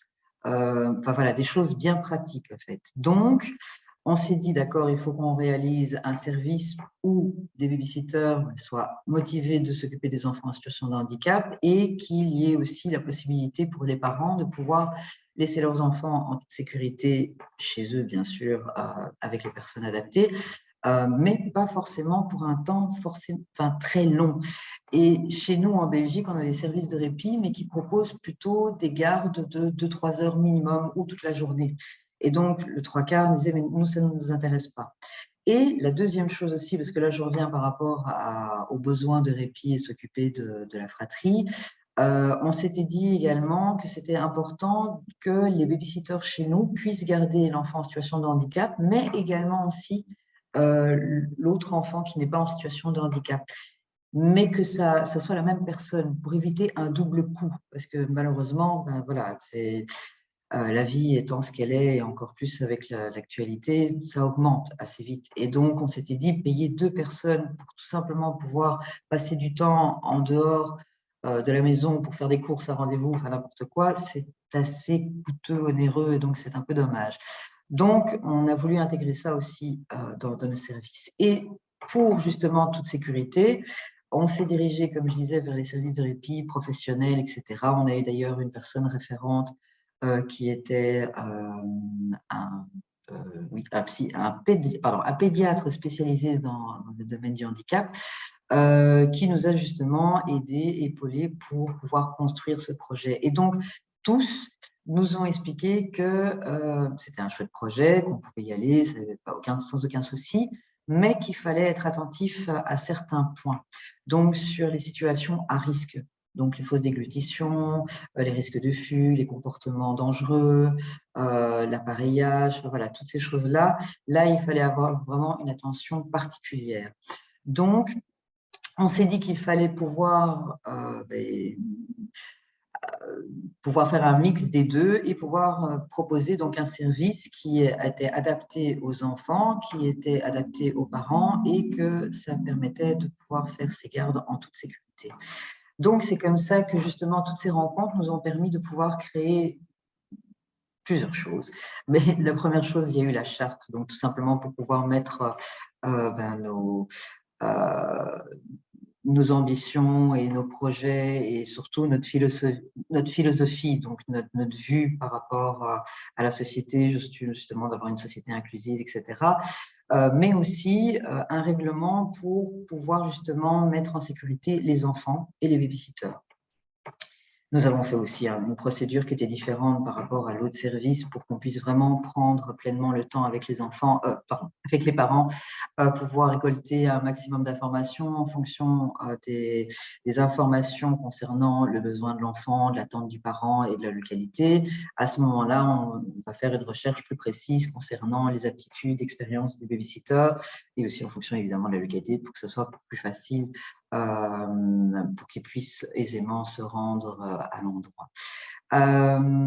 Et donc, également avec une association qui s'appelle Participate Autisme, nous avons créé un outil qui s'appelle le carnet de bord. Donc, pour vous expliquer en gros, lors des prestations, quand on a demande de garde d'enfants en situation de handicap, le parent nous contacte, on fait un entretien téléphonique où le parent va répondre à des questions du questionnaire, on va dire, de premier contact. Donc, on va prendre les informations concernant, oui, quelle est la nature de la demande, quelles sont ses attentes, quels sont les besoins de l'enfant, quelle est la situation de handicap de l'enfant également. Mais on va à ce moment-là survoler des points importants, mais on va dire pas en profondeur, sur le déplacement, l'alimentation, le comportement, la communication, l'élimination, enfin voilà, le sommeil, ces choses-là. Donc ça, c'est un entretien où on récolte donc ces informations-là pour pouvoir les communiquer au babysitter et qu'ensuite, quand le babysitter reçoit l'appel du parent, il peut répondre directement à sa demande, évidemment en fonction de ses disponibilités, mais il connaît déjà les besoins de l'enfant et la demande du parent. Et donc, le carnet de bord, par contre, lui, est un outil plus complet. Et donc, cet organisme nous a permis en fait, de pouvoir le créer. Et donc, il est assez large. Donc, toutes les rubriques en fait, concernent, on va dire, tout type de handicap. Et donc, les parents, en fonction de l'enfant, va survoler une page à l'autre et répondre à certaines rubriques et à d'autres non. Mais on trouvait que c'était vraiment important de pouvoir créer ce carnet de bord. Déjà, en fait, dans le service pour les enfants qui ne sont pas en situation de handicap, on a déjà aussi créé un carnet de bord qui, en fait, reprend toutes les habitudes et besoins de l'enfant par rapport au coucher, enfin, voilà, l'alimentation aussi, toutes ces choses-là. Et donc, on s'est dit aussi que pour la garde des enfants en situation de handicap, c'était important et que dans l'autre service, il est prévu une demi-heure en fait, pour pouvoir rencontrer, pour que les parents, le babysitter et l'enfant puissent faire connaissance. Mais là, nous avons aussi organisé dans la procédure des rencontres préparatoires où là, ça peut être 2-3 heures, même une journée, pour justement remplir le carnet de bord qui est nettement plus complet avec le parent et l'enfant également. Mais également aussi, comme on estime également que le parent est le meilleur expert de son enfant, qu'il puisse former le babysitter s'il est nécessaire et ces choses-là. Et pour vous donner un petit peu une petite explication pour le fonctionnement et surtout pour la sécurité des enfants, quand nous recevons les appels des parents, en fonction du besoin de l'enfant, on va les mettre dans des situations, en fait. Donc, ça va être 1, 2 ou 3. Et les babysitters, quand on les recrute et qui donc montrent un intérêt pour la garde des enfants en situation de handicap, en fonction de leur expérience et formation, on va aussi les mettre dans, là, on va les mettre dans des aptitudes 1, 2 ou 3. Et donc, tous ceux qui, justement, pour les enfants qui sont en situation de handicap avec des situations à risque, comme je mentionnais tout à l'heure, avec la fausse déglutition, l'appareillage, les risques de fugue, le comportement dangereux pour lui-même et pour autrui. À ce moment-là, on va mettre dans la situation 3. Donc, à ce moment-là, ces situations 3 seront uniquement proposées aux babysitters qui ont des aptitudes 3 également. Donc, des personnes qui sont dans le domaine du handicap, mais aussi surtout qui concerne les études d'ergothérapeutes, kinésithérapeutes, éducateurs spécialisés, médecins, infirmiers, enfin, qui connaissent et qui ont une certaine expérience, même assez bonne, dans leur quotidien. Toutes les personnes qui n'ont absolument pas du tout d'expérience, mais qui sont très intéressées et motivées à garder les enfants en situation de handicap, à ce moment-là, on les met en aptitude 1. Et donc, évidemment, à ce moment-là, on leur propose des demandes de garde avec des enfants où le handicap ne nécessite pas une expérience et une formation fort développée. Et donc, la situation 2, à ce moment-là, c'est entre les deux. Et donc, pareil pour les babysitters, c'est aussi pour les personnes qui ont ou une formation ou une expérience pas aussi approfondie qu'en 3, ou alors une expérience personnelle avec évidemment la fratrie ou les personnes de l'entourage, de la famille et ces choses-là. Voilà. Donc, pour nous, en fait, le but est vraiment de pouvoir essayer de faire bouger la mentalité de tous et permettre aussi aux parents de pouvoir souffler un petit peu. Voilà. Merci beaucoup pour votre invitation. Merci Aurore pour ces quelques ingrédients du Shift, donc une vision pour une société inclusive, une charte, des partenariats, des carnets de bord et bien plus. Alors on a quelques questions, donc par exemple de Jean-Luc dans le chat, donc si tu peux juste, un peu comme a fait Sonia, vérifier un tout petit peu les questions, mais on va y revenir, hein, donc un grand merci Aurore. Alors on va passer à notre dernière intervenante et témoignage. Nous partons pour Rome avec Anna Maria Comito, présidente de l'association de soutien aux aidants COFAS Clélia. Anna Maria va nous parler de la création et des effets de la consulte. Donc, c'est un comité sur la santé de la ville de Rome. Anna Maria, tu as 5 minutes. Voilà. Ça va? Alors, j'ai juste besoin que tu... Voilà, magnifique. OK. Voilà, maintenant vous m'entendez, oui. Bonjour à COFAS, bonjour de m'avoir invité et d'avoir la possibilité de vous présenter la consulte. Mais il faut partir de très loin, c'est-à-dire de 1979. En 1979, nous n'avions en Italie, il n'y avait presque rien. Et donc, évidemment, comme disons, famille et parents, nous nous sommes réunis et déjà nous avons commencé à faire nos premières batailles auprès des décideurs publics. Et donc, on a commencé surtout avec nous avons la consulte comité auprès de notre municipalité. Donc, toutes les communes et toutes les municipalités ont une consulte. Cette consulte est, disons, réglée, c'est un règlement, disons, de la loi 104 de 1992, la loi sur les droits des personnes handicapées, de participer, une participation active des familles et des personnes handicapées. Et donc, chaque municipalité a cette consulte. La consulte, pratiquement, par exemple, ma consulte de Rome se réunit le troisième mardi du mois auprès de la salle conciliaire de la municipalité et elle joue un rôle important, fondamental. Dans cette consulte, il y a, disons, participent les parents, les associations, les représentants, les professionnels, les représentants des coopératives, parce que nous, on travaille beaucoup avec les coopératives, le personnel des coopératives qui s'occupent de l'aide à domicile, avec les représentants des écoles, enfin tout ce qui est instruction, parce que vous savez, depuis 1977, nous avons l'inclusion des personnes handicapées dans les écoles. Tout le monde c'est obligatoire, tout enfant va à l'école, qu'il soit léger, profond ou autiste, a droit à l'école avec du personnel formé, préparé selon le besoin de la personne handicapée. Et donc, voilà, nous nous réunissons en ce moment depuis quelques années. Je suis la présidente de la consulte de la municipalité Rome 1. Et donc, nous préparons tout ce qui est nécessaire. Nous écoutons les parents, même seuls, même ceux qui ne sont pas inscrits à une association. Nous les écoutons, nous écoutons leurs besoins, nous faisons des recherches, nous travaillons sur les besoins sur le territoire, nous faisons des contrôles sur la qualité des services du territoire, nous faisons des contrôles aussi sur l'inclusion à l'école. Est-ce que l'enfant est bien inclus? Est-ce que la maîtresse de soutien est appropriée? Est-ce qu'il n'y a pas de problème, disons, à l'insertion, à l'intégration scolaire?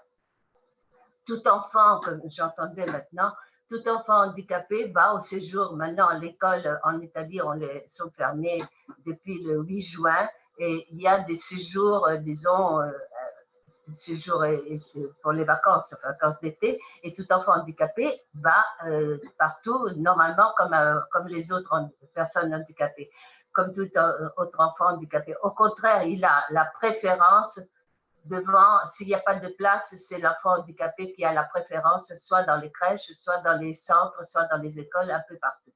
Ça, c'est pour dire, voilà, notre départ pour après parler de notre comité, disons, permanent de la consulte pour la qualité de la vie. Alors, c'est, disons, la AS Rome 1, qui comprend 6 municipalités, soit 1 250 000 personnes, résidents, en plus, il y en a beaucoup plus. Eh bien, s'occupe, elle se réunit une fois par mois, tous les mois, elle se réunit, et pratiquement, elle est représentée premièrement par les présidents des consultes des municipalités. Ça, c'est très important, parce que les présidents des consultes des municipalités portent tous leurs besoins, tout ce que sur le territoire, il y a les problèmes du territoire, les problèmes d'intégration, les problèmes de santé, les problèmes de formation, les problèmes de tout ce qui est les séjours, les répits, les centres résidentiels, semi-résidentiels, etc. Et donc ça, c'est très important. Et donc, elle est composée soit principalement des présidents des consultes, c'est-à-dire des 6 présidents. Ensuite, il y a les présidents des associations qui sont inscrits à l'album régional de la région Lazio.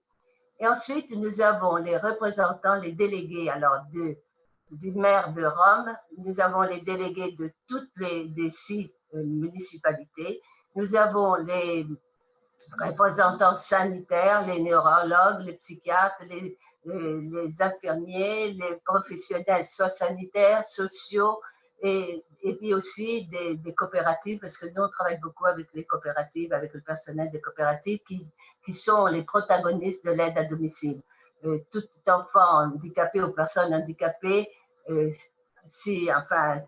a droit à avoir une aide à domicile, outre avoir un centre, profiter d'un centre semi-résidentiel, peut aussi avoir, selon la gravité et selon aussi les besoins, avoir une aide à domicile. Donc, cette consulte de la qualité de la vie est très importante parce qu'évidemment, elle s'occupe de la qualité de la vie des personnes handicapées et de leurs familles. Nous avons fait des formations du personnel, nous avons fait des sensibilisations au personnel dans les hôpitaux de la AS Romaine. Nous avons les hôpitaux comme San Filippo Neri, enfin des grands hôpitaux. Nous avons fait de la sensibilisation pour sensibiliser le personnel à l'accueil des personnes handicapées, en particulier les personnes handicapées qui ne sont pas, disons, communicantes, collaborantes, comme on dit. C'est-à-dire les personnes autistes, les personnes qui ont des problèmes, qui sont sourdes, des personnes qui ne peuvent pas communiquer, des polyhandicapés en particulier. Donc, nous avons une grande attention vers ce personnel, vers ces personnes handicapées et leurs familles. Nous avons fait nous nous sommes battus, comme comité, nous avons présenté, surtout pendant le Covid, nous avons demandé et nous sommes réussis à avoir une réglementation pour que toute personne handicapée soit accompagnée d'un aidant familial ou, comme on appelle, caregiver. Donc, qu'avant, on pouvait pas. Avant, on ne pouvait pas rentrer, la personne handicapée ne pouvait pas rentrer.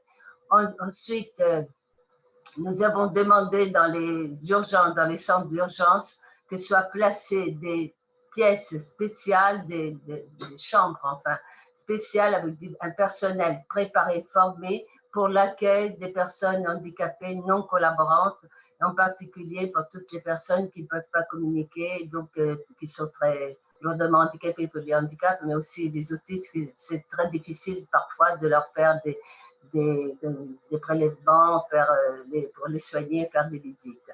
Et donc, nous avons fait cela.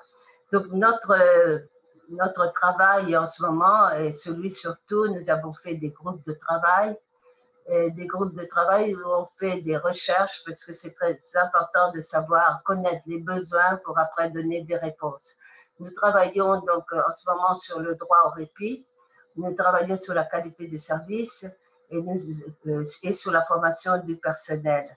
Nous travaillons toujours, nous sommes en continuation, en syntonie, on nous appelle toujours pour tout ce qui est règlement, loi, proposition.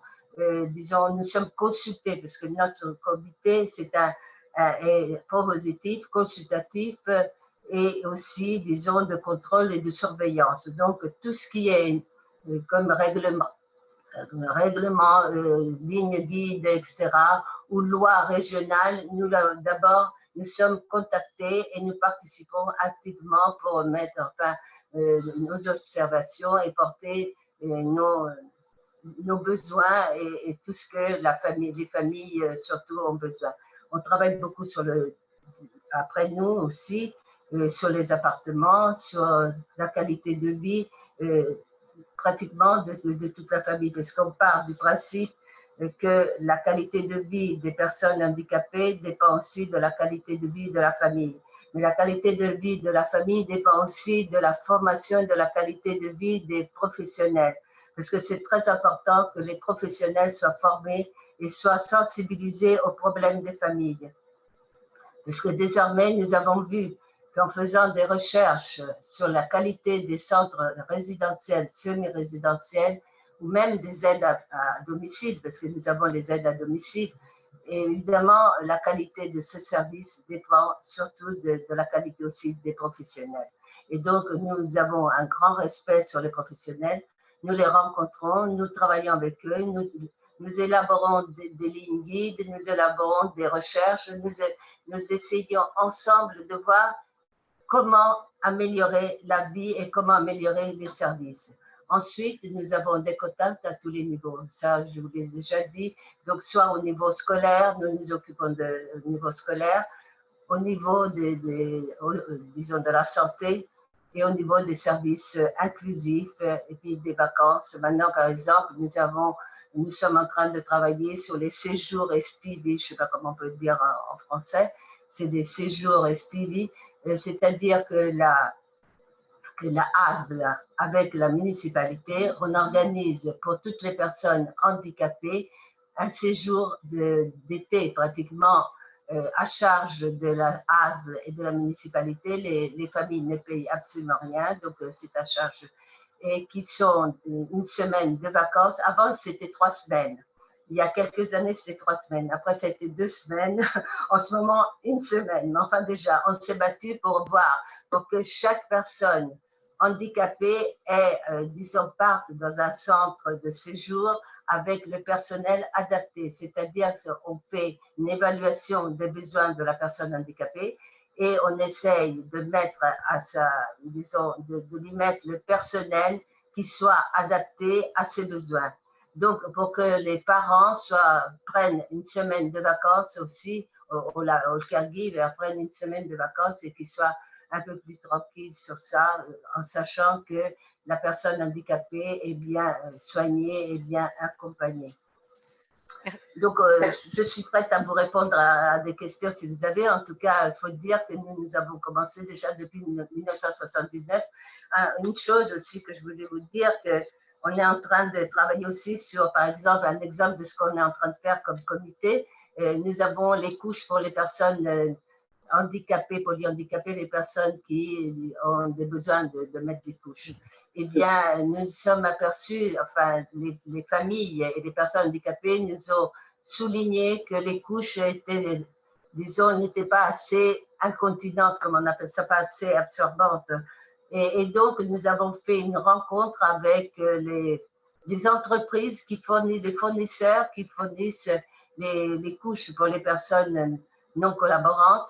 Eh bien, et nous sommes réussis à avoir des couches meilleures qui sont, disons, disponibles, qui sont adaptées aux personnes handicapées, adultes et incontinents. Voilà. Merci à COFAS, merci à tout le monde et ça m'a fait plaisir de participer. Au revoir. Grand merci, Anna Maria. Alors, je vais te demander d'éteindre ton micro. Pour l'instant, j'ai un petit écho. OK. Bon. Alors, vous m'entendez tous? Ça va? Donc, un grand merci. Moi, je retiens quelques ingrédients. Surtout comme approche, la qualité de vie, qui est intéressante, je pense, pour le shift. Et aussi la formation. Ça, oui, la formation de personnel. Et on a eu pas mal de commentaires dans le chat, justement, sur le fait qu'il y a exactement, un peu pareil en France aussi, des outils pédagogiques, justement, pour aller vers les professionnels, les sensibiliser de la même manière. Donc, un grand merci, Anna Maria, pour ces pistes concrètes. Alors, juste avant parce qu'on a beaucoup de questions, hein, on a vu ça avec Vincent dans le chat, donc grand merci. Alors, on a une petite question de la part de Florence de nous aussi qui te demande, Anna Maria, si en effet donc des associations d'autoreprésentants sont aussi autour de la table de la consulte. Est-ce que tu as la voix directe des personnes en situation de handicap dans cette consulte? Oui, nous avons soit les représentants des associations, soit les personnes handicapées, soit les personnes qui ne veulent pas s'inscrire à des associations. Donc, tout le monde ne veut pas être inscrit à des associations, surtout en ce moment, dernièrement, ils ne se retrouvent pas dans les associations, parce qu'elles les trouvent trop politiques, enfin, bref. D'accord, mais ça, c'est un point important à confirmer. Nous accueillons tout le monde et nous défendons tout le monde. Vraiment, nous portons ces besoins auprès des institutions, auprès des représentants politiques, sanitaires, sociaux. Écoute, à l'occasion, on organisera peut-être une petite visite à Rome, hein, pour voir un peu plus concrètement, parce que je pense qu'il y a pas mal, je vois les échos dans le chat, je pense qu'il y a pas mal d'intéressés par cette approche tout à fait intéressante. Alors, on a plusieurs questions. Sonia, je ne sais pas si tu as vu des questions adressées justement à ce que tu fais à Arras. Est-ce que tu les as vus? Est-ce que tu veux revenir un tout petit peu sur ce qui a été dit? Est-ce que tu as pu constater? Oui ou non, tu peux me faire un petit signe, sinon je vais passer. Alors, écoute, j'avais vu quelqu'un qui me demandait si ça pouvait être installé un peu partout. Donc, ce que j'ai dit, ou alors une dame de l'Oise aussi qui me disait qu'on n'était pas très loin et que du coup, si on pouvait se mettre en contact. Donc, moi, j'ai donné mon mail. Magnifique, super. Donc, j'invite, s'il y a des personnes intéressées, à ne pas hésiter à me contacter parce que je pourrais donner en fait la démarche à suivre, même s'il n'y a pas de budget participatif dans votre ville. Ce qui est probable parce qu'il n'y en a pas dans toutes les villes. Il y a possibilité déjà de parler aux élus et puis de leur expliquer que voilà, c'est un plus pour leur commune. Et donc, n'hésitez pas à m'envoyer un mail. Et sinon, vous pouvez également aller sur la page de handyroom.fr. Et vous allez trouver toutes les informations et les contacts pour tout ce qui est en fait installation de change. Alors moi, je ne suis pas au top sur l'installation, donc, mais n'hésitez pas à aller aussi donc, sur handyroom.fr pour trouver les infos. andiroom.fr. D'accord, on va partager ça Voilà. et tu en effet partagé tes coordonnées, donc super, magnifique. Oui. Alors ensuite, on avait une petite question de la part de Christine à Aurore. Donc, belle réalisation, sûrement un gros travail de communication. Et Christelle te demande, mais sur combien de mois en fait? Qu'est-ce qu'il y a eu comme temps de préparation dans justement cette consultation? On parle de 6 mois, d'un an, de 3 ans? Quels sont les délais en fait? Ça, c'est la question de Christine. Je pense que, alors là, je suis en train de réfléchir parce que d'ailleurs, quand on avait fait le petit test et tout, il y avait la petite anecdote sur le fait que je suis tombée enceinte en 2013 et donc voilà, ma fille est née en septembre 2014. Et avant en fait que je parte en congé de maternité, on en avait déjà parlé, on avait très envie de le faire. Et je remercierai toujours ma responsable de l'époque qui est vraiment, enfin voilà, qui est formidable, qui a bien voulu m'attendre en fait pour pouvoir réaliser ce projet. Et donc, on l'avait déjà dans l'idée, on va dire une bonne année avant en fait la concrétisation du service. Mais on va dire concrètement, je suis rentrée, c'était mars 2015, donc on va dire un bon 6 mois. Mais elle avait déjà fait aussi évidemment tous les préparatifs et les appels au niveau des associations, etc. Donc, je dirais entre 6 à 9 mois, en tout cas pour arriver à concrétiser en fait, ce service. Ce qui nous a beaucoup aidé, c'est qu'on avait déjà une bonne base de babysitter dans notre service, puisqu'on avait le service babysitting qui n'est pas pour la garde des enfants en situation de handicap qui date depuis 40 ou 45 ans, donc ça fait déjà un bon moment qu'on les a. Et donc déjà, dans cette base de données, on avait fait un appel aux babysitters en leur demandant justement de nous envoyer quelles étaient leurs expériences et motivation et formation pour pouvoir les mettre justement dans certaines aptitudes. Donc, c'est ce qui, je pense, nous a permis de pouvoir aller beaucoup plus vite parce que s'il fallait Rapidement, oui. recruter avec les babysitters extérieurs, là, je crois qu'on aurait mis beaucoup plus loin. Ben voilà, ça c'est une piste intéressante en effet. Donc vous aviez déjà un pool existant enfin tout un réseau. Donc ça c'est intéressant. Donc voilà Christine, j'espère que ça répond à ta question. On avait une question de Jean-Luc aussi par rapport au carnet de bord. Donc qui a accès à ce carnet de bord et comment protéger la vie privée justement des personnes en question? Quelle est votre politique par rapport à ça? Alors en fait, on a la politique justement en Belgique. En France, je ne sais pas si c'est de mise également, mais en tout cas, depuis quelques années, on a la loi RGPD, donc ça veut dire sur le respect des données et des informations personnelles d'autrui, enfin de toute personne existant en Belgique. Donc même, on va dire, pour n'importe quelle proposition publicitaire ou autre, ou bref, dès que vous remplissez un formulaire, on a de toute façon cette règle qui a été mise, enfin cette loi qui a été votée. Donc, le carnet de bord, en fait, est amené vierge. Donc, il est imprimé par le babysitter. Ça, c'est dans le service babysitting pour les enfants qui ne soient pas en situation de handicap. Mais pour les enfants en situation de handicap, là, on envoie en fait le carnet de bord au babysitter qui est donc imprimé. Et donc, lui l'apporte à ce moment-là pour la première fois dans la famille, pour la première rencontre préparatoire. Et ce carnet de bord reste là. Il ne bouge pas de la maison. Donc, c'est uniquement entre le babysitter qui a été sélectionné et la famille qui connaît évidemment ces informations, parce que c'est elle qui les communique au babysitter, et donc ils remplissent ça ensemble. Les informations qui sont récoltées lors de l'entretien téléphonique sont uniquement visibles que par le service babysitting avec des familles, même pas par les autres collègues de la ligne des familles, uniquement par nous. Et le parent nous donne cet accord-là, justement, on leur explique lors de l'entretien téléphonique, on leur explique en fait la procédure en disant, voilà, on va remplir un questionnaire, ces informations vont nous permettre en fait de faire la sélection des babysitters. Ensuite, nous allons créer une liste des personnes qui seront adaptées, enfin en tout cas qui seront avec une certaine expérience, qui pourra donc à ce moment-là s'occuper de votre enfant. Et nous allons communiquer. En général, c'est plutôt assez bien perçu par les parents, et même ils en sont même contents sur le fait qu'on explique aux parents que toutes ces informations sont déjà communiquées aux babysitters, les personnes évidemment sélectionnées. Je ne parle pas d'une cinquantaine de babysitters, hein, on va dire une petite dizaine, grand maximum de personnes, où en fait on leur transmet ces informations, et justement ça permet aussi aux parents de ne pas devoir réexpliquer et pas devoir de nouveau compléter un formulaire, etc. Parce que ça, c'est aussi une prise de conscience qu'on a eue, que ce soit avec les professionnels ou que ce soit avec les familles.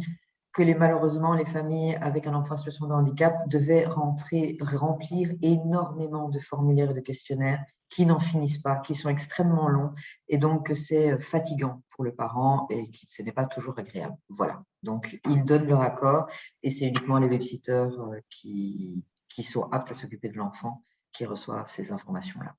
Merci Aurore pour cette clarification, je pense que c'est très clair. Alors en fait, on a une petite question quand même pour toi Sonia, donc par rapport au coût de l'Handiroom. Merci Aurore. Est-ce que tu as moyen de nous donner un ordre de grandeur, on va dire? Eh ben, tout dépend en fait. Par exemple, dans la ville d'Arras, le lieu était déjà là en fait. C'est-à-dire qu'ils avaient une salle d'anciennes toilettes d'ailleurs. Donc en fait, on n'a pas dû construire un lieu. Donc on était, on va dire, autour de 30 000 euros à peu près, 30 à 40 000 euros. Par contre, sinon, s'il faut construire le lieu, ce serait plutôt, je crois, si Hélène ne me contredit pas, autour de 50 000 euros. Donc clé en main, c'est-à-dire avec les travaux, je crois que c'est à peu près ça. Et je sais que la ville d'Arras a prévu d'en construire 2 autres, une autre dans le quartier de la Gare qui va être rénovée, et puis ça se fabrique aussi dans des containers. Donc là, c'est un peu plus cher. Je n'ai plus les prix, mais je crois que c'est plus cher. Donc, c'est-à-dire que ce sont des containers complètement aménagés, mais que du coup, on peut mettre sur plusieurs sites. Donc, par exemple, la ville d'Arras se prévoit d'aménager un container pour qu'il y en ait sur toute la communauté de communes. C'est-à-dire que s'il y a un festival à tel endroit, on va poser le container et il y aura une salle de change dans tel village qui pourra être déplacée 3 semaines après dans une autre ville pour un autre concert. Donc, j'invite pour les devis en fait à communiquer avec Handiroom et Hélène Avage. Donc, sur handiroom.fr, vous avez un petit lien où vous pouvez poser vos questions et elle peut faire des devis parce qu'en fait, ça va dépendre de tout, en fait, des travaux. Mais nous, à Arras, ça a coûté aux alentours de 40 000 euros et à peu près. Magnifique. Parce qu'il n'y avait pas de travaux et de salles à construire. Voilà. Voilà, ça c'est une nuance importante. Je pense que ça répond à ta question, Florence. Oui. Donc merci pour la question et merci Sonia. Alors nous avons aussi pas mal de questions pour toi, Anna-Maria. Donc avec l'aide de Vincent, je vais essayer de naviguer tout ça. Alors Sonia, déjà tu avais fait la réflexion par rapport au polyhandicap. Donc est-ce qu'il s'agit bien aussi d'apporter la voix des personnes polyhandicapées? Anna-Maria a bien sûr confirmé. Oui, absolument, c'est le but. Oui. Ensuite, on a une question de la part de Persa, je pense, sur la pénurie, Anna-Maria, parce que quand tu parles professionnel de la santé à Rome, bon, il s'agit d'une capitale, est-ce que justement, et ça revient à la question de Sonia par rapport aux autres régions italiennes, par exemple du Sud, est-ce que les mêmes dynamiques existent, donc par exemple dans les zones un peu plus rurales, et comment faire? Est-ce que ça a été relevé dans la consulte? Est-ce que c'est quelque chose que tu vois, Anna-Maria? Oui, bien sûr. Je vois surtout, surtout en Calabre, dans les zones, dans les régions du Sud, ou dans les petits, même si c'est vraiment, je trouve que par exemple, nous avons des petites villes autour dans l'Ossio, ou même dans Toscane, ou même dans Ombrie. Donc, ça fonctionne très, très bien. Donc, ça dépend de la sensibilité des personnes, soit des personnes, disons, premièrement, des lobbies, des comités, enfin, des associations et des parents et des personnes handicapées qui sont présents et qui sont présents et luttent pour avoir accès et avoir droit à ces droits. Et soit, oui, il manque un peu d'argent, mais j'ai vu, enfin, souvent, même dans le Sud, on s'occupe des personnes handicapées. On leur donne aussi une aide à domicile et, disons, l'accueil. Là, on est en train de sensibiliser l'accueil dans les centres d'urgence et dans les hôpitaux. Parce que là, vraiment, encore, le personnel n'est pas tellement formé et sensibilisé aux personnes handicapées, à l'accueil des personnes handicapées. Encore, il y a encore un peu de travail à faire. D'accord, mais ça, c'est une précision, donc grand merci. Ensuite, on avait une question de la part de Jean-Luc. Mais Jean-Luc, est-ce que je peux essayer de te... Parce que quand tu parles de coercition, j'avoue que je ne sais pas trop de quoi. Alors, je vais essayer de t'amener parmi nous, Jean-Luc. Est-ce que tu nous vois? Est-ce que tu nous entends? Voilà, Jean-Luc, bonjour. Bonjour. Bonjour Jean-Luc, bienvenue. Est-ce que vous voulez mettre votre question plus précise par rapport à... J'ai vu dans le chat sur la coercition. Ça vous dit quelque chose? Le mot coercition en français veut dire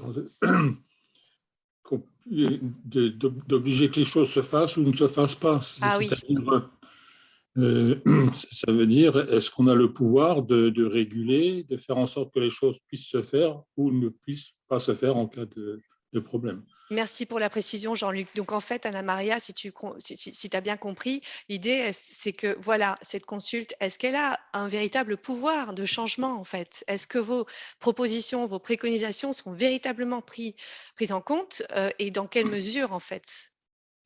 C'est-à-dire, oui, la majeure partie, oui, presque toutes, elles sont prises en compte parce qu'on fait nos observations, on est quand même invité à des tables de concertation et on essaye de porter évidemment des choses toujours faisables. On ne peut pas toujours demander la lune non plus, enfin, ça aussi.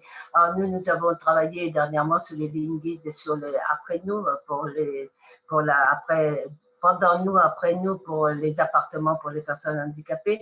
Nous avons travaillé aussi beaucoup sur l'aide à domicile et donc on essaie de m'améliorer et on prend en considération nos suggestions et nos besoins parce que ça vient de la base, c'est-à-dire ce sont les besoins des personnes handicapées et des familles. Et donc souvent on est pris en considération à moins que ça coûte trop cher. Lorsque c'est trop cher, non. Mais il suffit pour le même prix parce qu'on a aussi le bilan. Nous on suit aussi le bilan comment sont dépensés l'argent pour les personnes handicapées.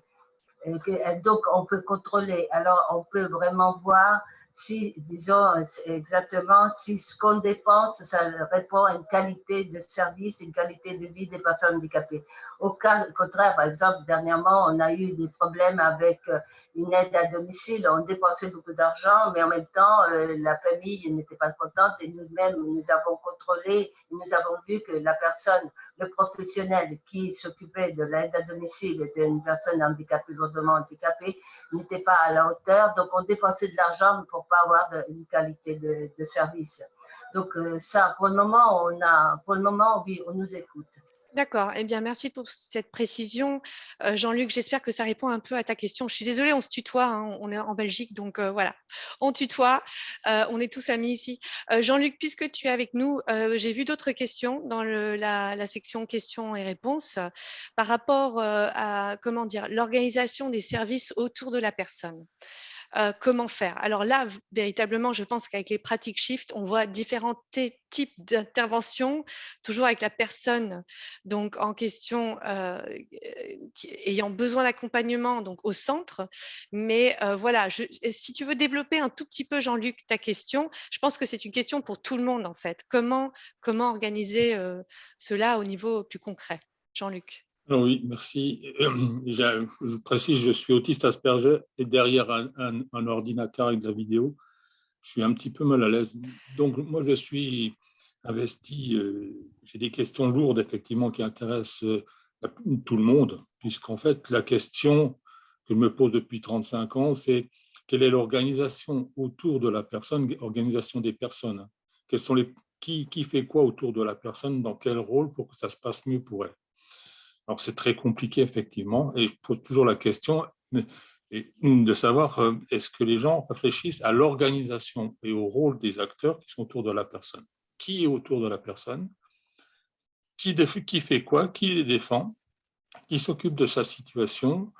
Comment on assure la continuité dans le temps? Et comment, finalement, les parents, à terme, peuvent partir en toute tranquillité, puisque la première des questions qu'un parent âgé qui voit son enfant vieillir, la première des questions qui s'interroge est qu'est-ce qui va devenir quand on ne sera plus là? Qu'est-ce qu'ils vont donc devenir? Quelle est l'organisation que la solidarité met donc en œuvre pour qu'on puisse partir tranquillement? Ça, c'est une question majeure que je développe par ailleurs Je suis président fondateur de l'association DDC, donc je fais des propositions également, mais c'est ce qui m'intéresse chez Shift, c'est effectivement, je vais d'abord prendre connaissance profondément des travaux, parce que il y a beaucoup de gens qui réfléchissent à ça, il y a plein d'intelligence partout, ça serait intéressant de mettre tout ça en commun. Donc la question que je pose pour tout le monde, c'est quelle est l'organisation autour de la personne pour que, et continue de la naissance à la mort, quelle est l'organisation pérenne qu'on met en place pour la défendre, pour l'écouter, la comprendre et pour s'occuper de sa situation. Puis ensuite, est-ce que les intervenants ont bien compris que cette triade d'autodétermination là qu'on a formée porte et défend la parole de la personne et qu'elles agissent en fait sous ordre et commande de la personne. Comment on contrôle tout ça? Et comment, enfin, on en a parlé, comment les institutions soutiennent les acteurs, personnes physiques qui font tout ça. Voilà, je ne sais pas si je suis plus clair. Merci Jean-Luc, tu es très clair.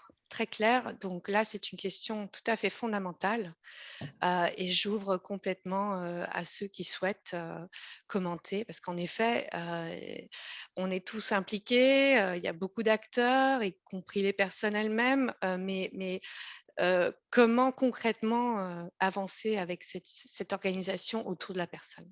Là, je vous invite tous. Anna-Maria, tu veux dire quelque chose?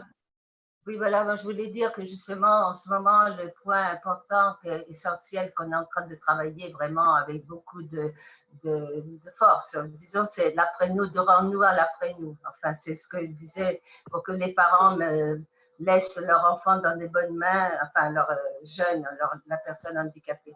Et donc, nous avons créé le POUA, c'est le point unique d'aide pratiquement auprès de notre municipalité. Chaque municipalité a son point unique où la famille, la personne handicapée fait la demande.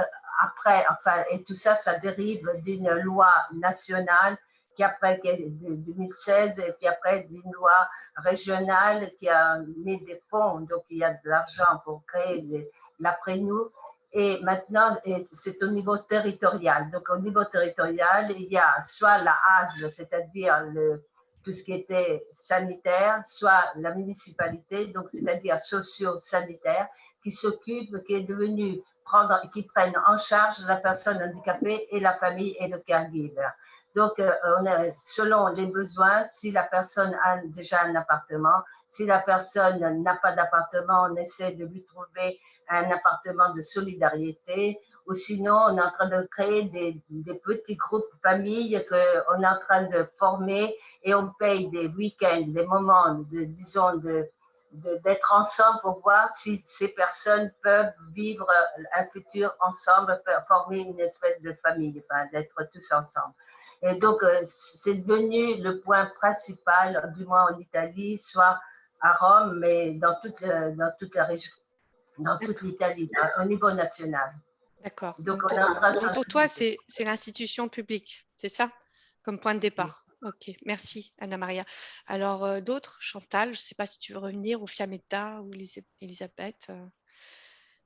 Moi, je veux bien, j'étais en train d'écrire un petit mot pour répondre à Jean-Luc notamment. C'est vrai qu'autour de la personne, il faut qu'il y ait une équipe, il faut qu'il y ait des partenaires, je dirais même, on pourrait les appeler des partenaires. Ça commence par la famille d'emblée, puisque l'enfant arrive dans une famille, a priori. Et ensuite, l'équipe, les partenaires qui sont autour vont s'adapter à la personne, avec une approche par les droits. Un enfant, un adolescent, un adulte, il a des droits comme tout le monde. Et pour qu'il puisse exercer ses droits, il faut qu'il ait à sa disposition du personnel adapté. Et c'est un terme que je reprends de notre ami belge qui a parlé de personnel adapté pour les crèches. Et ça commence là. Donc, du personnel adapté, des réponses adaptées à chaque moment et qui vont s'adapter en fonction de ce que veut la personne, de ce dont a besoin la personne. Voilà, et en fonction des droits qu'elle doit pouvoir exercer comme tout le monde. Donc, je pense que c'est comme ça. Et c'est d'accompagner comme ça avec une équipe de partenaires qui va bouger forcément, puisqu'un enfant, ce n'est pas comme un adolescent, ce n'est pas comme un adulte. Donc, ça va bouger, mais avec une espèce un état d'esprit qui va dans le sens de je m'adapte sans arrêt avec la personne qui va me dire me faire comprendre d'une façon ou d'une autre, bon, me montrer de quoi elle a besoin.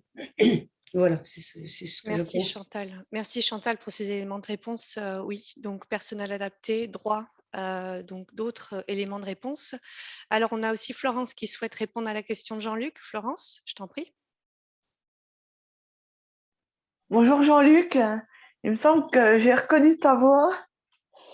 Il me semble que je t'ai vu à Montpellier. Il me semble que tu es venu à Montpellier à l'UNAPI, au congrès de l'UNAPI.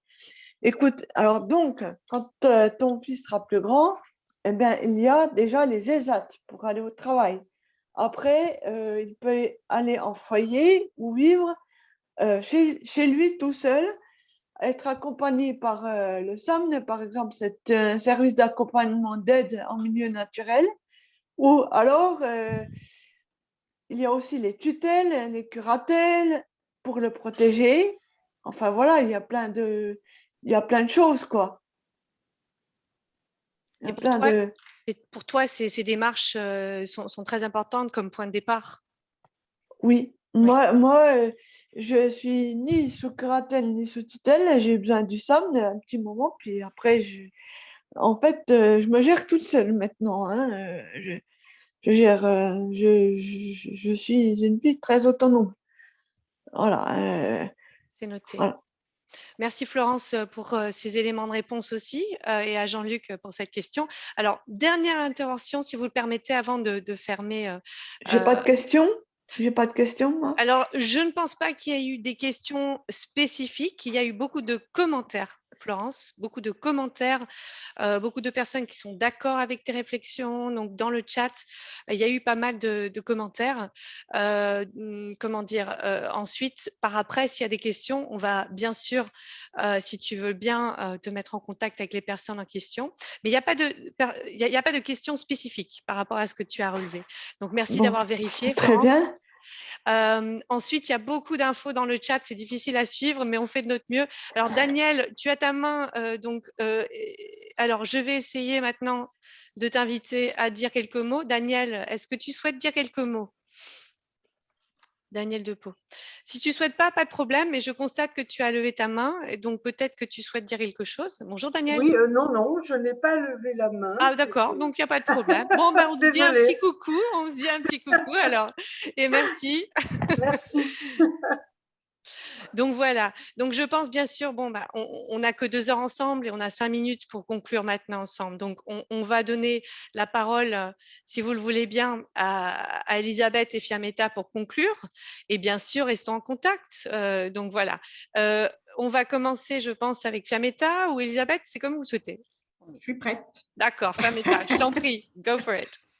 Bon, quelles belles bonnes pratiques qui viennent de nous être présentées. Vraiment, j'en suis encore très émue. Il me revient donc, aux côtés de l'UNAPI, de dire quelques mots de conclusion. Mais avant cela, j'ai vraiment envie d'insister et de souligner le travail de coproduction et de coordination tout à fait remarquable de l'équipe de la plateforme COFAS Disability. Vous allez rougir, mais si ce webinaire a pu avoir lieu, c'est vraiment grâce à leur initiative et je souhaite ici saluer leur investissement sans faille depuis tant d'années pour la cause, entre guillemets, des personnes en situation de handicap et de leurs familles. Cela mérite vraiment d'être dit et redit. J'ai aussi envie de dire, plutôt que de parler de conclusion, qui ne me paraît pas le terme adéquat, vu ce qui a été dit dans ce webinaire, j'ai plutôt envie de dire que ce webinaire, il traduit l'engagement concret des familles pour la transition inclusive au cœur de notre ambition partagée de promouvoir l'effectivité des droits dans le respect de la Convention internationale des droits des personnes handicapées. Et oui, cette transition inclusive, elle est fondée sur les droits humains, elle ne se décrète pas et certains États, dont la France, ont plus de mal que d'autres à s'engager dans cette voie d'une société dans laquelle le handicap ne serait plus un facteur d'exclusion et de ségrégation. D'ailleurs, COFAS Disability a intitulé son rapport présentant les bonnes pratiques du SHIFT « Des paroles aux actes ». Et ce sont bien des actes concrets qui viennent de nous être présentés, des actes initiés et portés par les familles dans tous les domaines de la vie de leurs proches, du soin à l'éducation inclusive, en passant par le jeu, le sport et la mesure de la qualité de vie, qui montrent que la transition inclusive, elle est possible quand on est convaincu. Les familles, depuis la nuit des temps, mènent le combat pour que leurs proches en situation de handicap puissent vivre avec et parmi les autres, dans le respect de la dignité intrinsèque devant être garantie à tout être humain. Et la Convention internationale, elle reconnaît le rôle essentiel des familles dans la promotion de ces droits. Les 45 actions du Shift et certainement de nombreuses autres actions existantes et à venir prouvent sans aucun doute le rôle essentiel des familles à l'égard du respect des droits fondamentaux des personnes handicapées. Cela peut sembler une évidence, surtout pour nous qui sommes présents et mobilisés, et pourtant, combien parmi vous, nous, diront les difficultés à faire reconnaître notre expertise à l'égard de nos proches en situation de handicap? Je ne saurais mieux dire que Chantal Bruno, excuse-moi Chantal de te reciter à nouveau, qui, à l'occasion de la sortie du livret publié par COFAS Disability sur la dimension familiale de la Convention, parlait du rôle politique des familles. Et je la cite, « Des familles qui ont su, dans de nombreux États membres et depuis longtemps, trouver leur place dans les combats pour les droits des personnes handicapées et de leurs familles, tant dans leur maison jour après jour que sur les places publiques. Des familles qui savent ce qu'est la revendication, ce que sont ou ce que devraient être les droits et devoirs de chacun, leur souhait ultime étant toujours et très clairement le bien-être de la personne. » Ce webinaire, je crois, intervient aussi à point nommé, puisque le Comité des droits de l'ONU, qui a déjà épinglé la France pour non-respect de la Convention, est en train d'élaborer des lignes directrices en vue de la désinstitutionnalisation, comme on dit, dans le sens du respect de l'article 19 de la Convention, projet qui est en cours et que COFAS Disability ne manquera certainement pas de commenter à leur sortie. Nous avons à APF France Handicap d'ores et déjà fait des observations concrètes auprès du Comité des droits, insistant sur l'impérieuse nécessité de déployer partout des services de soutien adaptés de droit commun pour les personnes handicapées qui sont encore beaucoup trop souvent, voire quasiment toujours, obligées de se tourner vers des formes de soutien et d'accompagnement ségrégées, voire des lieux dédiés puisqu'inaccessibles, ou de compter sur la seule solidarité familiale. 1500 Handirooms en Grande-Bretagne depuis 2009, 2 en France en 2022. Ça m'a vraiment interpellée. Ainsi, les actions portées et promues par le Shift sont la preuve, par l'exemple, qu'on peut faire autrement, différemment, avec de vraies convictions, de la bonne volonté et beaucoup d'huile de coude. Si nous, familles, pouvons le faire avec nos petits moyens, messieurs, mesdames les décideurs, à votre tour d'agir enfin pour que les personnes en situation de handicap, citoyennes comme tout le monde, profitent enfin d'une pleine inclusion dans la société dans le respect de leurs droits, juste de leurs droits. Et Florence l'a dit tout à l'heure, la transition inclusive est un droit et la France est de plus en plus en retard à cet égard. Merci à tous, merci vraiment à tous les intervenants. C'est une très très belle journée aujourd'hui que nous passons ensemble. Grand merci Fiammetta. Je donne aussi la parole donc à Elisabeth. Ça va? J'ai encore le temps? Oui, bien sûr.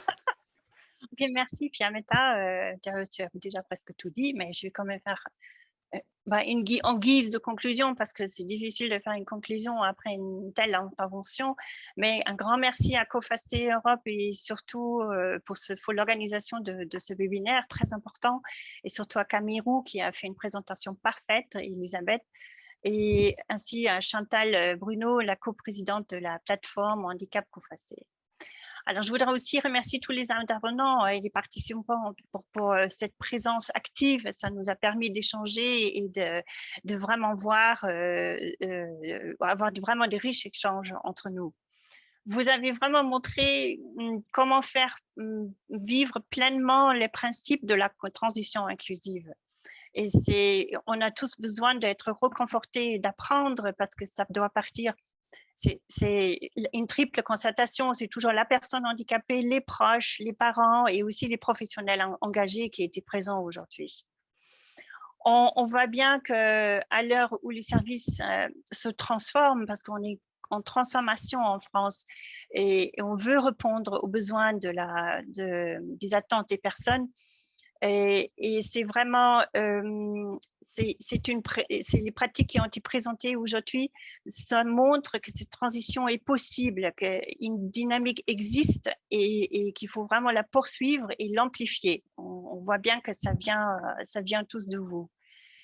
Les pratiques illustrent bien que la convention de l'ONU pose, c'est la révolution doit se faire dans tous les domaines, de l'intimité à la citoyenneté, mais aussi passant par le sport, la culture, la politique, le travail. Florence Jablonski nous l'a vraiment dit très clairement, la société ne connaît pas le handicap et encore moins les handicaps. Alors, c'est vraiment pour cette raison qu'il faut non seulement promouvoir les pratiques, mais aussi soutenir celles et ceux qui les portent.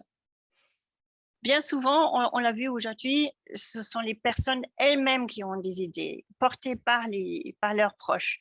Ce sont les solutions pratiques, ils sont adaptés et ils participent à créer un monde plus ouvert. Et reconnaître reconnaître et accompagner, c'est vraiment essentiel et c'est aussi la raison d'être de nos organisations et de ce webinaire. Et il est aussi essentiel, je trouve, je reprends un peu ce que Fiammetta a dit, le gouvernement a été condamné en septembre dernier par le Conseil des droits de l'ONU. Mais aujourd'hui, nous avons quand même prouvé avec le shift en place qu'en France, on est capable d'être créatif. On est capable de proposer des solutions qui sont adaptées qui répondent aux besoins des personnes en situation de handicap et puis ils sont innovantes et résolument modernes. Il y en a peu, mais c'est une transformation. Et on est en adéquation là-dessus avec la Convention. Alors, merci encore à tous d'avoir été présents et bon, shift pour tous. À très bientôt.